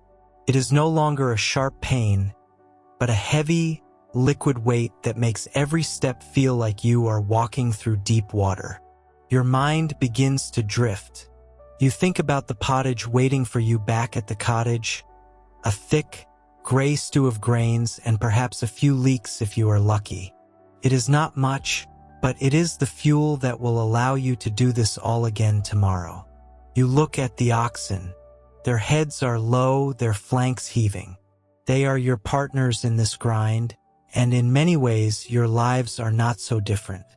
You both eat what the land provides, you both work until the sun goes down, and you both exist to serve the needs of the manor. There is a strange sort of kinship in that shared burden, a quiet understanding between man and beast as you turn the final corner of the strip. The sun begins to dip below the horizon, casting the world in a deep, bruised purple. The Lord's overseer watches from the edge of the field, his silhouette sharp against the fading light. He notes your progress, ensuring that you have not shirked your duty. Only when the light is truly gone, when you can no longer see the line of the furrow, are you permitted to unyoke the team. The walk back to the village is a slow, silent procession. Your boots, caked in pounds of heavy clay, feel like lead weights. You do not feel the satisfaction of a job well done. You feel only the absence of the plow's weight and the looming shadow of tomorrow. The village hovels begin to leak small plumes of wood smoke into the darkening sky, a sign that the evening fires are being lit. As you reach your door, you stop for a moment and look back at the fields. In the moonlight, the upturned earth looks like a dark, rolling sea. You have spent 12 hours today fighting it, and tomorrow you will wake up and do it again. The soil does not care about your exhaustion. It does not care about your dreams or your pains. It only demands the grind. You step inside, the smell of smoke and damp will rising to meet you, and you prepare to lose consciousness in the few short hours before the gray light of dawn calls you back to the earth. Your heart is still thumping, a steady, heavy rhythm that matches the pulse of the land you serve. You wipe a bead of sweat from your forehead with the back of a hand that is stained with the dust of the road and the grime of your labor. Your throat feels like it has been lined with parchment, dry and cracking with every swallow. The sun is high, a relentless eye staring down at the fields and the narrow, winding streets of the village. You need a drink. It is a simple, primal urge that every human being has felt since the dawn of time. But in this world, that simple urge is a gamble with your very life. You look toward the village square where the stone lip of the communal well rises from the earth like an altar. To you, it looks like salvation. To history, it is often a graveyard. You walk toward it, your boots crunching on the dry earth. As you approach, you see the bucket, a heavy thing of oak and iron, resting on the side. You lean over the edge and look down. The darkness below is deep, and the air that rises from the depths is cool, smelling of damp stone and moss. It feels refreshing against your skin, a sharp contrast to the baking heat of the afternoon. You let the bucket drop, listening to the rattle of the windlass and the splash as it hits the surface far below. When you haul it back up, the rope straining against your palms, the water sloshing over the rim looks clear. It looks pure. It catches the sunlight and sparkles with a deceptive innocence. But stop. Before you bring that ladle to your lips, look closer at the world around you. You are standing in the heart of a medieval settlement. Just 20 paces to your left is the local tannery. You can smell it before you see it, a heavy, cloying stench of rotting flesh and the sharp, acidic bite of urine used to soften the hides. The runoff from those vats, filled with hair, fat, and chemicals, does not simply vanish. It seeps into the earth. It follows the natural slope of the land, trickling through the soil until it finds the water table, the very same source that feeds the well you are standing over.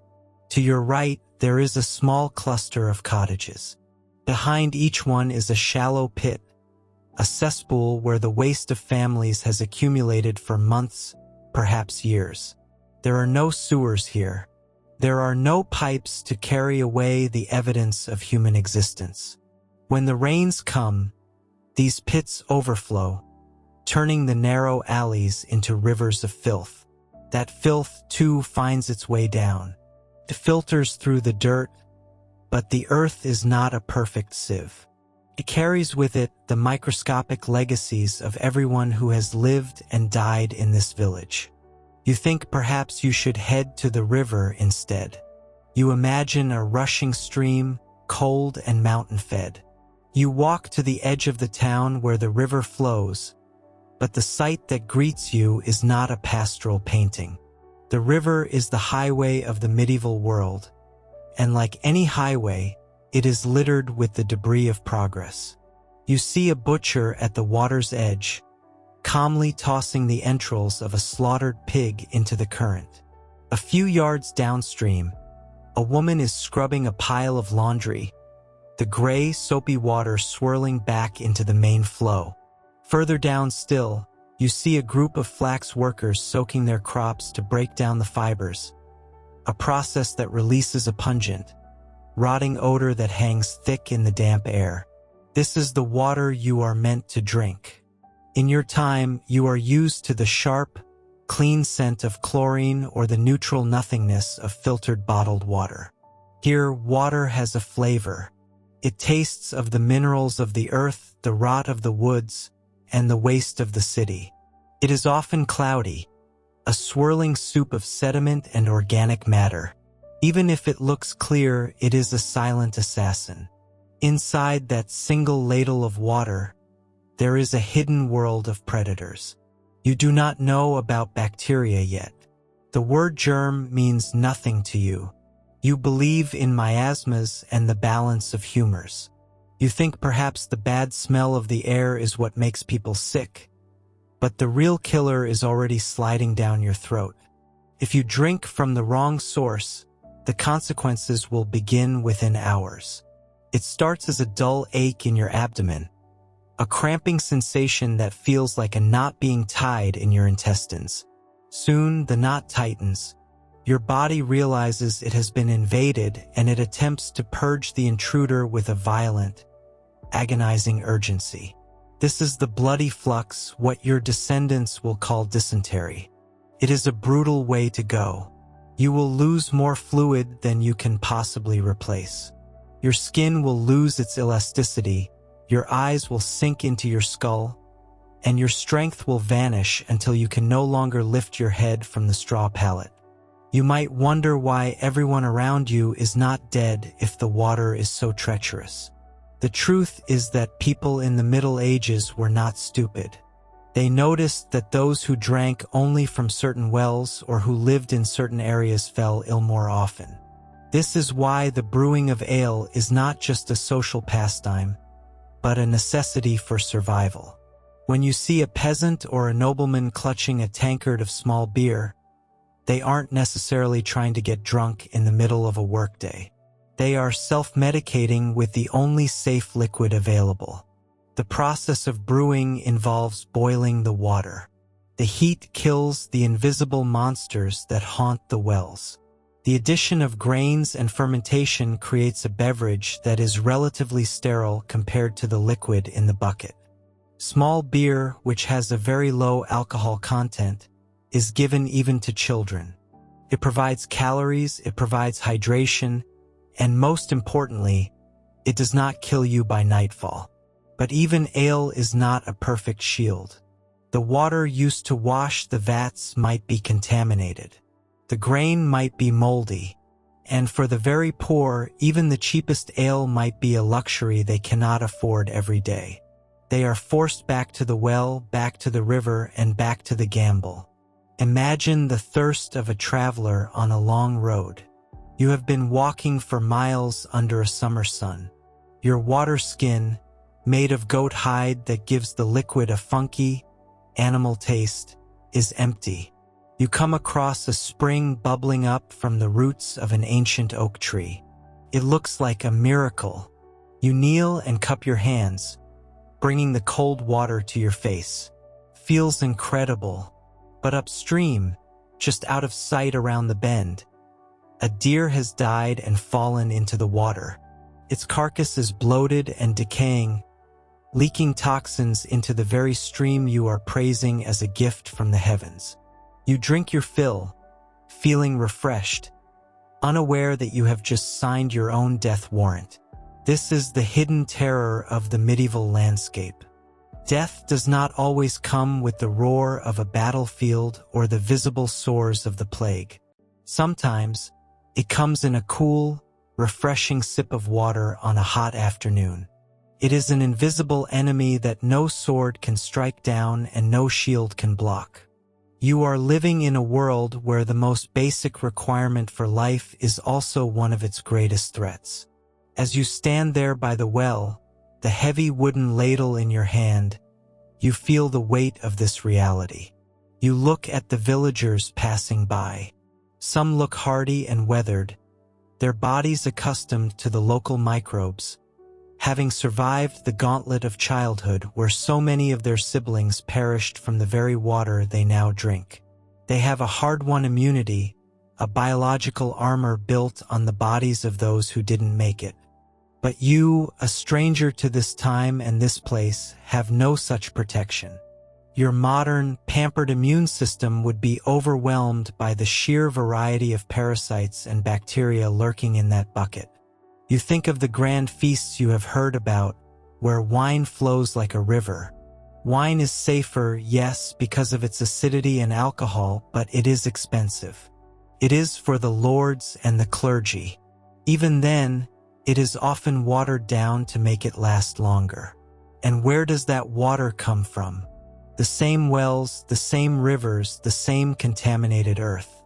Even the wealthy are not entirely safe from the silent assassin. They might eat from silver platters and sleep on down pillows, but their bowels are just as vulnerable to the microscopic invaders that thrive in the dark, wet places of the world. You pour the water back into the bucket, the splash echoing against the stone walls of the well. The thirst is still there, a sharp, nagging pain in the back of your throat, but the fear is stronger.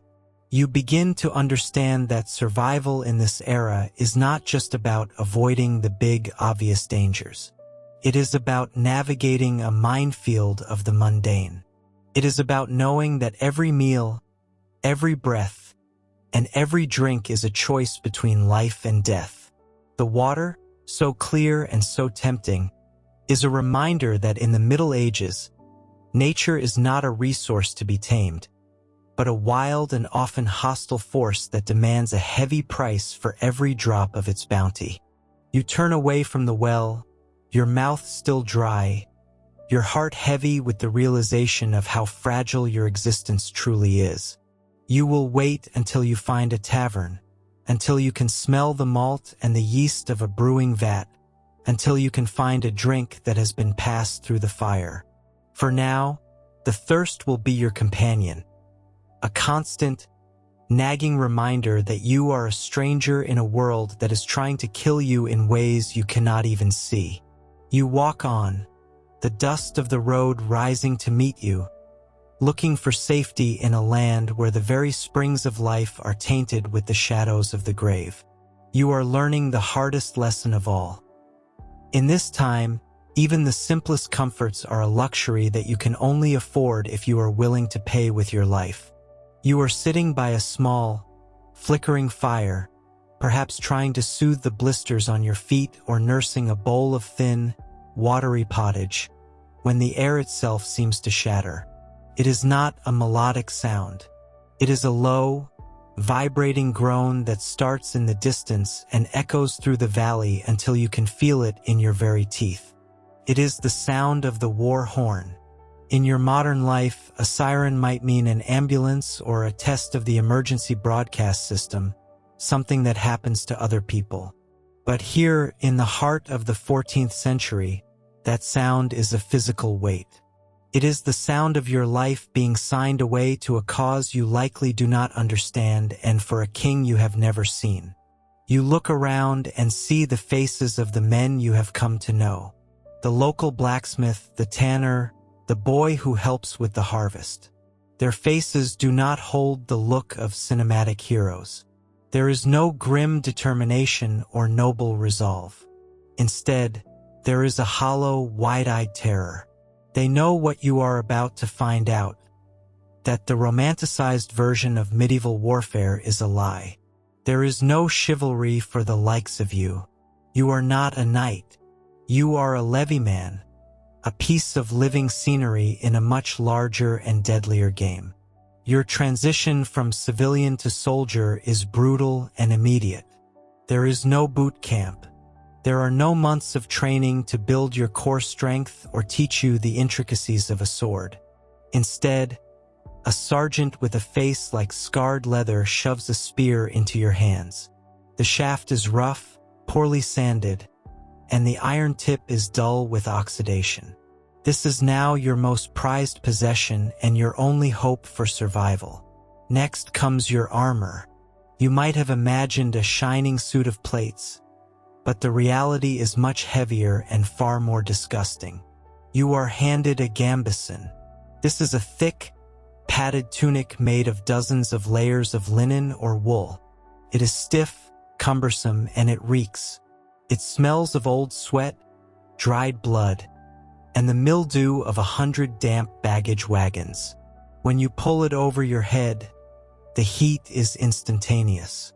You feel like you are being wrapped in a heavy, wet carpet. On top of this, if you are lucky, you might get a kettle hat. This is a simple steel helmet with a wide brim, looking very much like an upside-down cooking pot. It does not fit. It wobbles on your head, the leather chin strap chafing against your jaw. You realize quickly that your vision is now a narrow, vibrating slit. Your hearing is muffled, replaced by the sound of your own panicked breathing echoing inside the metal dome. You are now a soldier of the levy, and you are expected to march. The march is where the true toll begins. You might think the battle is the hardest part, but for most men in this era, the journey to the battlefield is what kills them.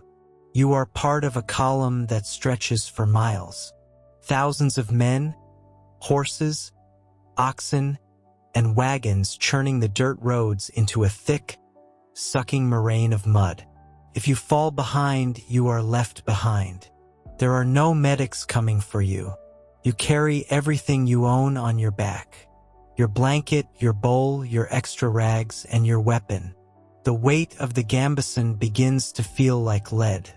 The sun beats down on your steel hat until the metal is hot to the touch, and your scalp begins to itch with a ferocity that could drive a man mad. And then there is the hunger. An army of this size is a locust swarm. The land around the road is quickly stripped of everything edible. You watch as the foraging parties return with a few scrawny chickens or a sack of half-rotten grain, and you realize that your rations are not enough to sustain the calories you are burning. You learn the true meaning of camp fever.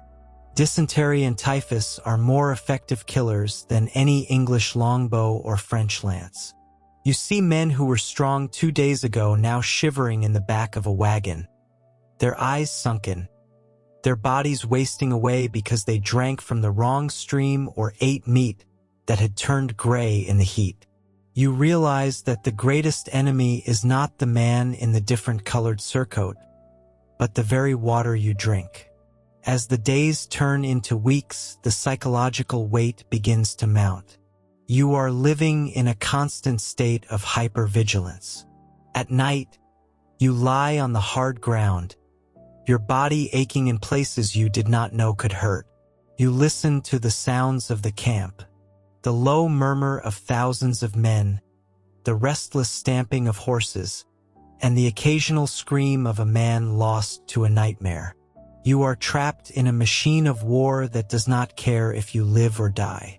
Your lord is a mile away in a colorful silk tent, eating roasted venison and drinking wine, while you are trying to ignore the gnawing emptiness in your stomach. Then comes the day of the battle. You feel the shift in the air before you see anything. The column stops. The frantic shouting of the sergeants increases in volume and violence. You are pushed and shoved into a line. This is the shield wall, though your shield is nothing more than a few planks of oak held together by iron bands. You are packed so tightly against the men to your left and right that you can barely move your arms. You can smell the fear. It is a sharp, acidic scent that cuts through the smell of the mud and the horses. In the distance, across a field of trampled grass, you see them, the enemy. They look like a shimmering mirage of steel and colorful banners. To you, they are not individuals. They are a wall of death. The silence that falls over the field is the most terrifying thing you have ever experienced. It is a heavy, expectant silence, broken only by the fluttering of flags in the wind. And then the war horns blow again. This time, they are joined by the thunder of drums and the rhythmic clashing of weapons against shields.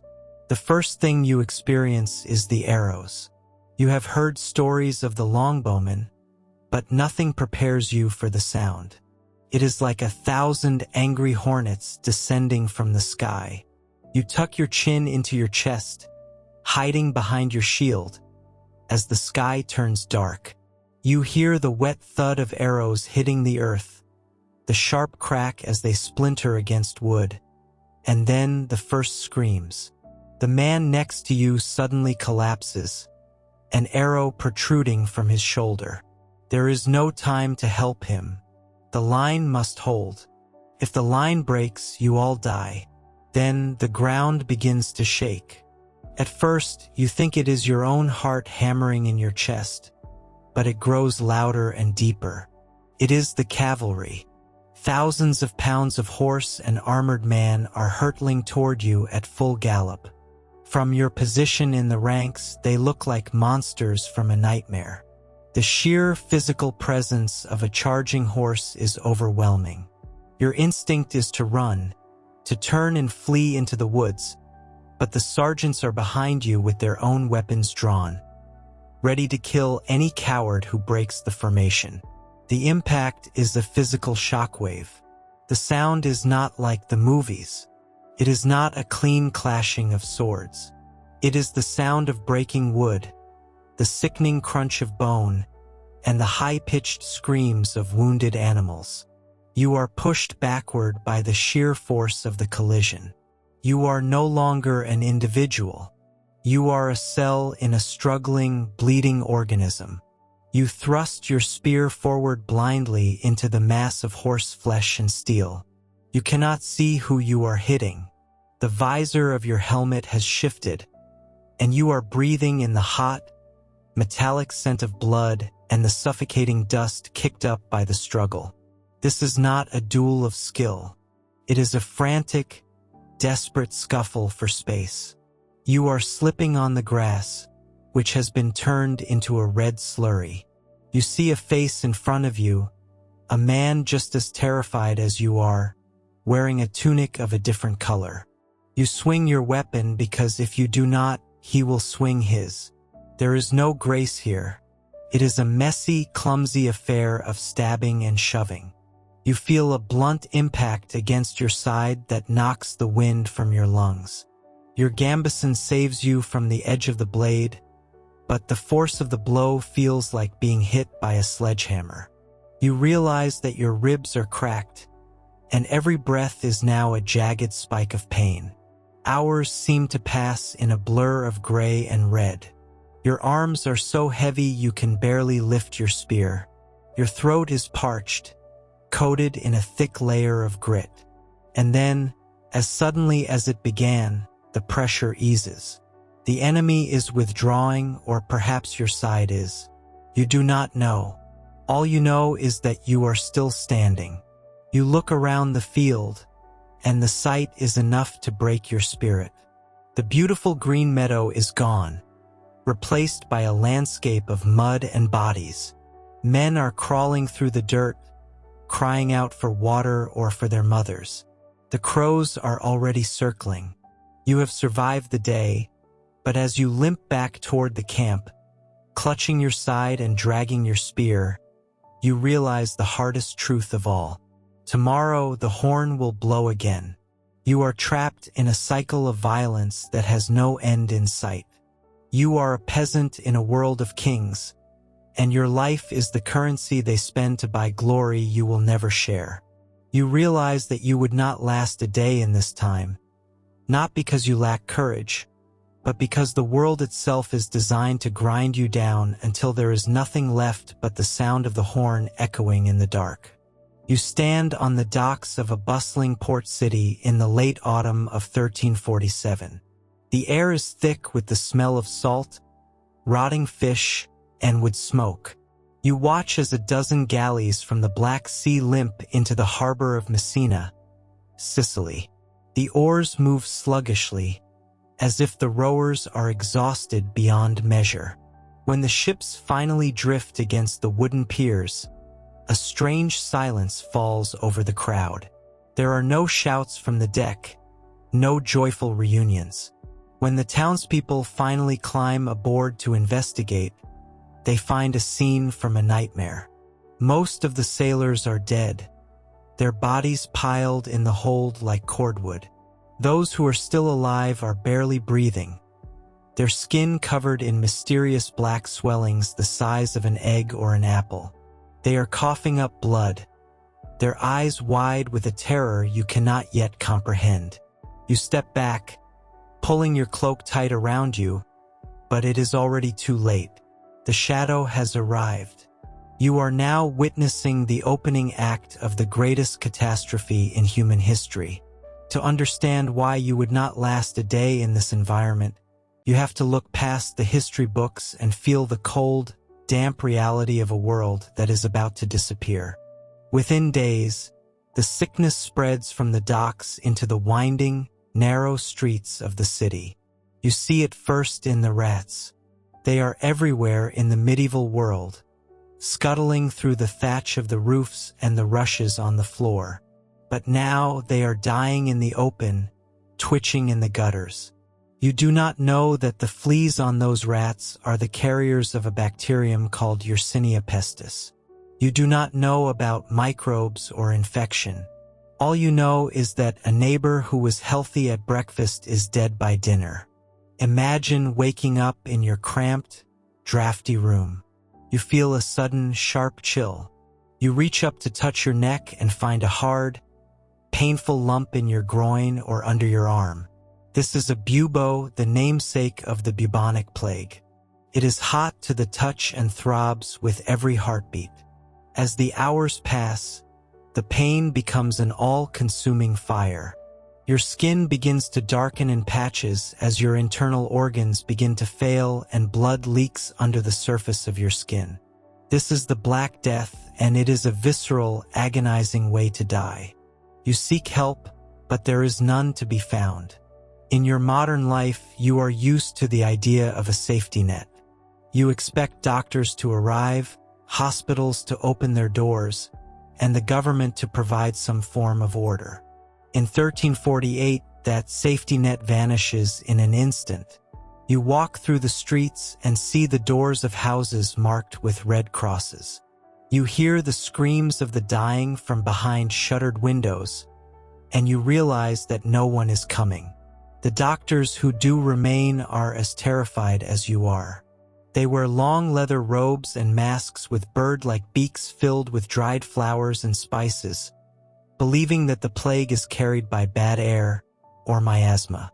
They might suggest you sit between two large fires to burn out the poison, or they might try to bleed you with leeches, or press the backside of a shaved chicken against your sores.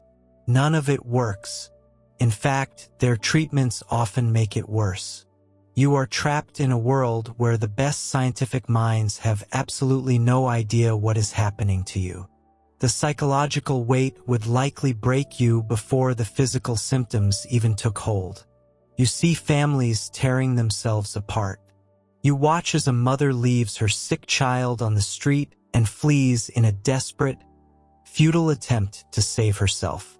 You see husbands abandon wives and priests refuse to give the last rites to the dying because they are afraid to catch the breath of the pestilence. The very fabric of society, the bonds of love and duty that hold a community together, dissolve in the face of this overwhelming horror. You find yourself in a landscape of silence. The markets are empty. The fields go unharvested. The grain rotting in the sun because there is no one left to scythe it. The lowing of untended cattle echoes through the countryside, their udders swollen and painful because there is no one to milk them. You are experiencing the collapse of a civilization in real time. In your search for meaning, you might see the groups of flagellants passing through the town. These are bands of men and women who believe the plague is a punishment from God. They wander from village to village, stripped to the waist, whipping themselves with leather thongs tipped with iron spikes until the ground is wet with their blood. They sing hymns and cry out for mercy, their eyes wild with religious fervor.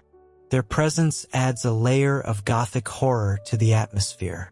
You hear the rhythmic crack of the whips and the chanting in the distance, a constant reminder that the world believes it is ending. If you somehow avoid the bubonic form of the plague, you might encounter the pneumonic version. This is even more terrifying.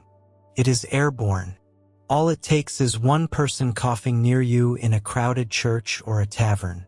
There are no buboes this time, only a sudden, violent fever and the coughing of bright red blood. Death comes in 24 hours. There is no hope, no recovery, and no escape. You see the dead being handled with a chilling lack of ceremony. In the beginning, there were individual graves and church bells tolling for the departed. Now, the bells have fallen silent because the tolling never stopped and it was driving the survivors to madness. You see the death carts rolling through the muddy streets at night. The drivers call out, "Bring out your dead," and bodies are tossed onto the piles like logs.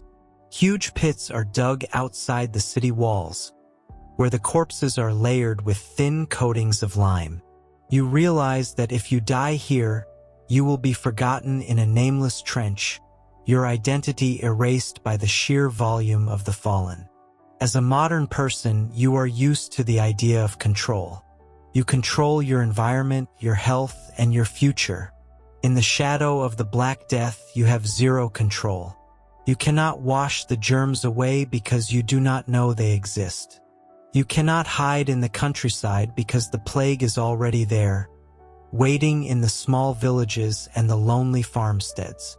You cannot rely on your wealth, for the plague kills the count in his castle as surely as it kills the beggar in the ditch. The sheer scale of the mortality is something your mind would struggle to process. In some cities, half the population is gone in a single summer. In others, 8 out of 10 people perish. You walk down a street you have known your whole life and realize that every single person you see is a ghost in waiting. The trauma of this experience would be etched into your soul. This is why the art of the period changes.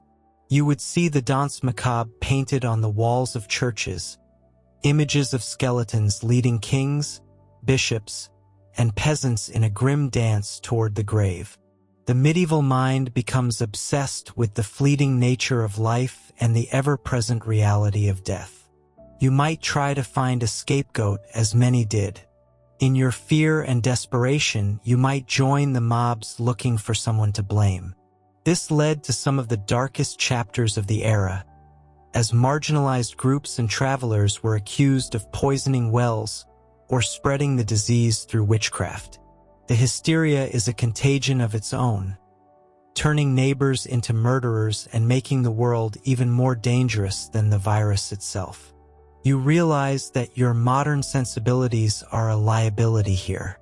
Your empathy, your expectation of hygiene, and your belief in the value of the individual are all crushed under the weight of a biological apocalypse. You would not last a day because you are not hardened to the sight of mass death. You are not prepared for the smell of a city that has become a morgue. You are not equipped to handle the total absence of information and the crushing weight of a world that seems to have been abandoned by its creator. The shadow of the Black Death is not just a story of a disease. It is the story of how thin the veneer of civilization truly is. When the plague finally recedes, it leaves behind a hollowed-out world. The labor shortages change the economy forever, ending serfdom in many places because the surviving peasants can finally demand wages for their work. The church loses its absolute grip on the hearts of men because it could not stop the dying. But those long-term historical shifts mean nothing to you as you stand in the mud of a dying street, watching the last of the sun slip behind the cathedral spires, knowing that the flea on your sleeve or the breath of a passing stranger is all it takes to end your journey. You are a stranger in a time of monsters, and the greatest monster of all is invisible, silent, and unstoppable. As the darkness falls, you realize that the medieval world was not just a place of knights and castles, but a place where the air itself could turn against you, leaving you alone in the cold, deep shadow of the great mortality. The air in your small chamber is thick and heavy, tasting of tallow, old sweat, and the sharp, metallic tang of sickness. You are lying on a pallet of straw that has begun to pack down under your weight, and every breath you take feels like a struggle against a heavy stone sitting upon your chest. This is not the clean, clinical end you might have imagined in a future world of white sheets and humming machines. There are no monitors here to track your fading pulse, no doctors in sterile coats to offer a prognosis or a numbing dose of morphine. Instead, you are surrounded by the flickering shadows of your life, cast by a single candle that gutters in the draft coming from the door. Your family is there, huddled in the dimness. You can hear the low, rhythmic murmur of your spouse praying, the sound of a child stifling a sob, and the rustle of a neighbor shifting their weight on the dirt floor. In the medieval world, dying is not a private affair. It is a communal event, a final performance that you must give before the eyes of your community and your God. You are currently in the middle of what your peers call the art of dying, a specific and crucial process that determines where your soul will spend the next several thousand years. The door creaks open, and a new scent enters the room, the earthy, herbal smell of the outdoors mixed with the scent of incense. It is the parish priest. He has come to perform the last rites, the most important moments of your existence. You feel a coldness creeping up your legs, a sign that the end is near, but your mind is consumed by the gravity of what is about to happen. You have been taught since you were a toddler that the moment of death is a battlefield. As you lie there, unable to move, you believe with every fiber of your being that unseen entities are crowding into this small room with you. On one side, glorious and stern, are the angels. On the other, hideous and grinning, are the demons, waiting for you to slip up, waiting for you to feel a moment of despair or pride so they can claim your soul for the fire. The priest leans over you, his face a map of deep lines in the candlelight. He begins the ritual of extreme unction. He dips his thumb into a small vessel of holy oil and begins to anoint your senses. He touches your eyelids, your ears, your nostrils, your lips, and your hands. With each touch, he speaks in Latin, a language you do not fully understand but which carries a weight of ancient authority. He is asking for God to forgive whatever sins you have committed through your sight, your hearing, your smell, your speech, and your touch. This is the spiritual cleansing of your physical body, an attempt to seal your soul before it departs the vessel of your flesh. You try to follow his words, but your thoughts are drifting. You think of the life you are leaving behind. It was a life of hard labor, of sun-baked fields and frozen mornings, of the simple joy of a piece of bread and the deep fear of a failed harvest. In this moment, those worldly concerns feel distant, like a dream you are waking from. The priest holds a crucifix before your eyes. He tells you to look upon it, to fix your mind on the suffering of Christ so that your own suffering might find meaning. This is your final task. If you can maintain your faith, if you can truly repent for that time you cheated your neighbor or the times you felt anger in your heart, you might avoid the worst of the transition. The physical sensation of dying is a slow retreat. The room seems to grow larger and smaller at the same time. The voices of your loved ones become like the sound of a distant river, a constant hum that you can no longer decipher into words. You feel the coarseness of the wool blanket against your chin, a reminder of the material world that is rapidly losing its grip on you. In the medieval mind, your soul is not an abstract concept. It is a literal substance, a breath that will leave your body and be whisked away. You wonder if it will feel like cold air hitting your face, or if it will be a sudden, violent wrenching. Suddenly, a sound cuts through the heavy atmosphere of the room. It is the tolling of the church bell from the village square. It is a slow, rhythmic clanging, known as the passing bell. The entire village now knows that someone is at the threshold. They do not need to be told who it is. In a small community, everyone knows who is sick, who is failing, and who is about to cross over. As the bell tolls, people in the fields will stop their work. They will straighten their backs, remove their hats, and say a quick prayer for your soul. It is a strange comfort to know that as you take your final breaths, the very air around your home is vibrating with the prayers of people you have known your entire life. Your vision begins to fail. The candle flame becomes a blur of gold in a sea of encroaching black. The priest's voice is the last thing you hold on to. He is telling you to depart, soul of a Christian, out of this world. You feel a final, sharp contraction in your chest, a moment of profound stillness, and then the struggle is over. But for those you leave behind, the work has only just begun. There is no time for an extended period of silent mourning. In a world without refrigeration or chemical preservation, the body must be dealt with quickly. Your family moves with a practiced, somber efficiency. They do not call an undertaker because such a profession does not exist for the common person. Instead, the women of your household, perhaps your sisters or your daughters, take on the task of preparing your body. They wash your skin with water and perhaps a bit of wine or vinegar if they can afford it. They are looking for signs of the plague or other contagions, but mostly they are performing a final act of care. They close your eyes and tie a cloth around your jaw to keep it from sagging. Then comes the shroud. You are not buried in your best clothes. Fabric is too precious to be wasted on the dead. Instead, you are wrapped in a simple length of linen or wool, pinned or sewn shut. If you were a person of means, you might have a proper coffin, but for most, the shroud is all that will protect your remains from the earth. The wake takes place in the same room where you died. For a day and a night, your body lies on the table or the floor, surrounded by candles. Your friends and neighbors come to visit, not just to pay their respects, but to keep watch. There is an ancient, lingering fear that the dead might not stay dead, or that evil spirits might interfere with the body before it reaches holy ground. There is drinking and there is eating and there is much talk of your life. It is a strange mix of somber prayer and rowdy celebration, a way for the living to reassert their own vitality in the face of death. The next morning, the procession begins.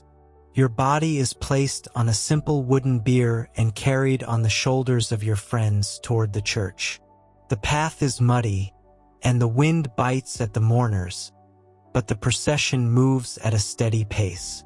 The priest leads the way, carrying a cross and chanting psalms. As you enter the churchyard, you are entering the most crowded place in the village. This is not the neat, orderly cemetery of the modern era with its row upon row of granite headstones and well-manicured grass. The medieval churchyard is a jumble of uneven mounds and leaning wooden crosses. Because space in the consecrated ground is limited and the village has existed for hundreds of years, you are not the first person to be buried in your particular plot. As the gravedigger tosses earth over your shroud, he might uncover a skull or a thigh bone from someone who died 50 years before you. These bones are not treated with horror. They are simply moved aside to make room for you. Eventually, your own bones will be turned up by a future spade. When that happens, they will be collected and placed in a charnel house, a small building or a crypt where the bones of generations are stacked neatly like cordwood. In death, as in life, you are part of a massive collective history. The finality of the burial is not the end of your story in the Middle Ages. For your family, the most important work is now spiritual. They believe you are likely in purgatory, a place of cleansing fire where the stains of your earthly sins are burned away before you can enter heaven. To help you through this ordeal, they will pay for masses to be said in your name. They will give alms to the poor, hoping that the gratitude of a beggar will reach the ears of God and shorten your sentence. If you were wealthy, you might have left money in your will for a chantry priest to pray for you every single day for years to come. You leave behind a world that is fundamentally different from the one you knew. In your modern life, death is often hidden away, a failure of medicine, something to be delayed and ignored until it is unavoidable. But in the medieval world, death is a constant companion. It is in the tolling of the bell, the sight of the charnel house bones, and the prayers said before every meal. You lasted as long as you could in a world of harsh winters and sudden fevers, and now you have become part of the very soil that once fed you. As the mourners walk away from the freshly turned earth, leaving you in the shadow of the stone church, life in the village continues. The plowman returns to his field, the blacksmith returns to his forge, and the cycle of the seasons carries on. You are gone, but you are not forgotten. For in this world, the dead and the living are separated by only a very thin veil, a veil that everyone knows they will one day pass through, just as you have done. Your last breath has been taken, and the story of your medieval life has come to its quiet, inevitable conclusion. The physical world of the Middle Ages was a place of extreme sensation, from the crushing weight of labor to the sharp terror of the unknown. To survive even a day was a feat of endurance, and to reach the end of your days with your faith intact was considered the ultimate success. You have seen the darkness of the streets and the cold of the stone walls, and now, in the silence of the churchyard, you truly understand the fragility of the human thread in a time when every breath was a gift and every sunset was a victory.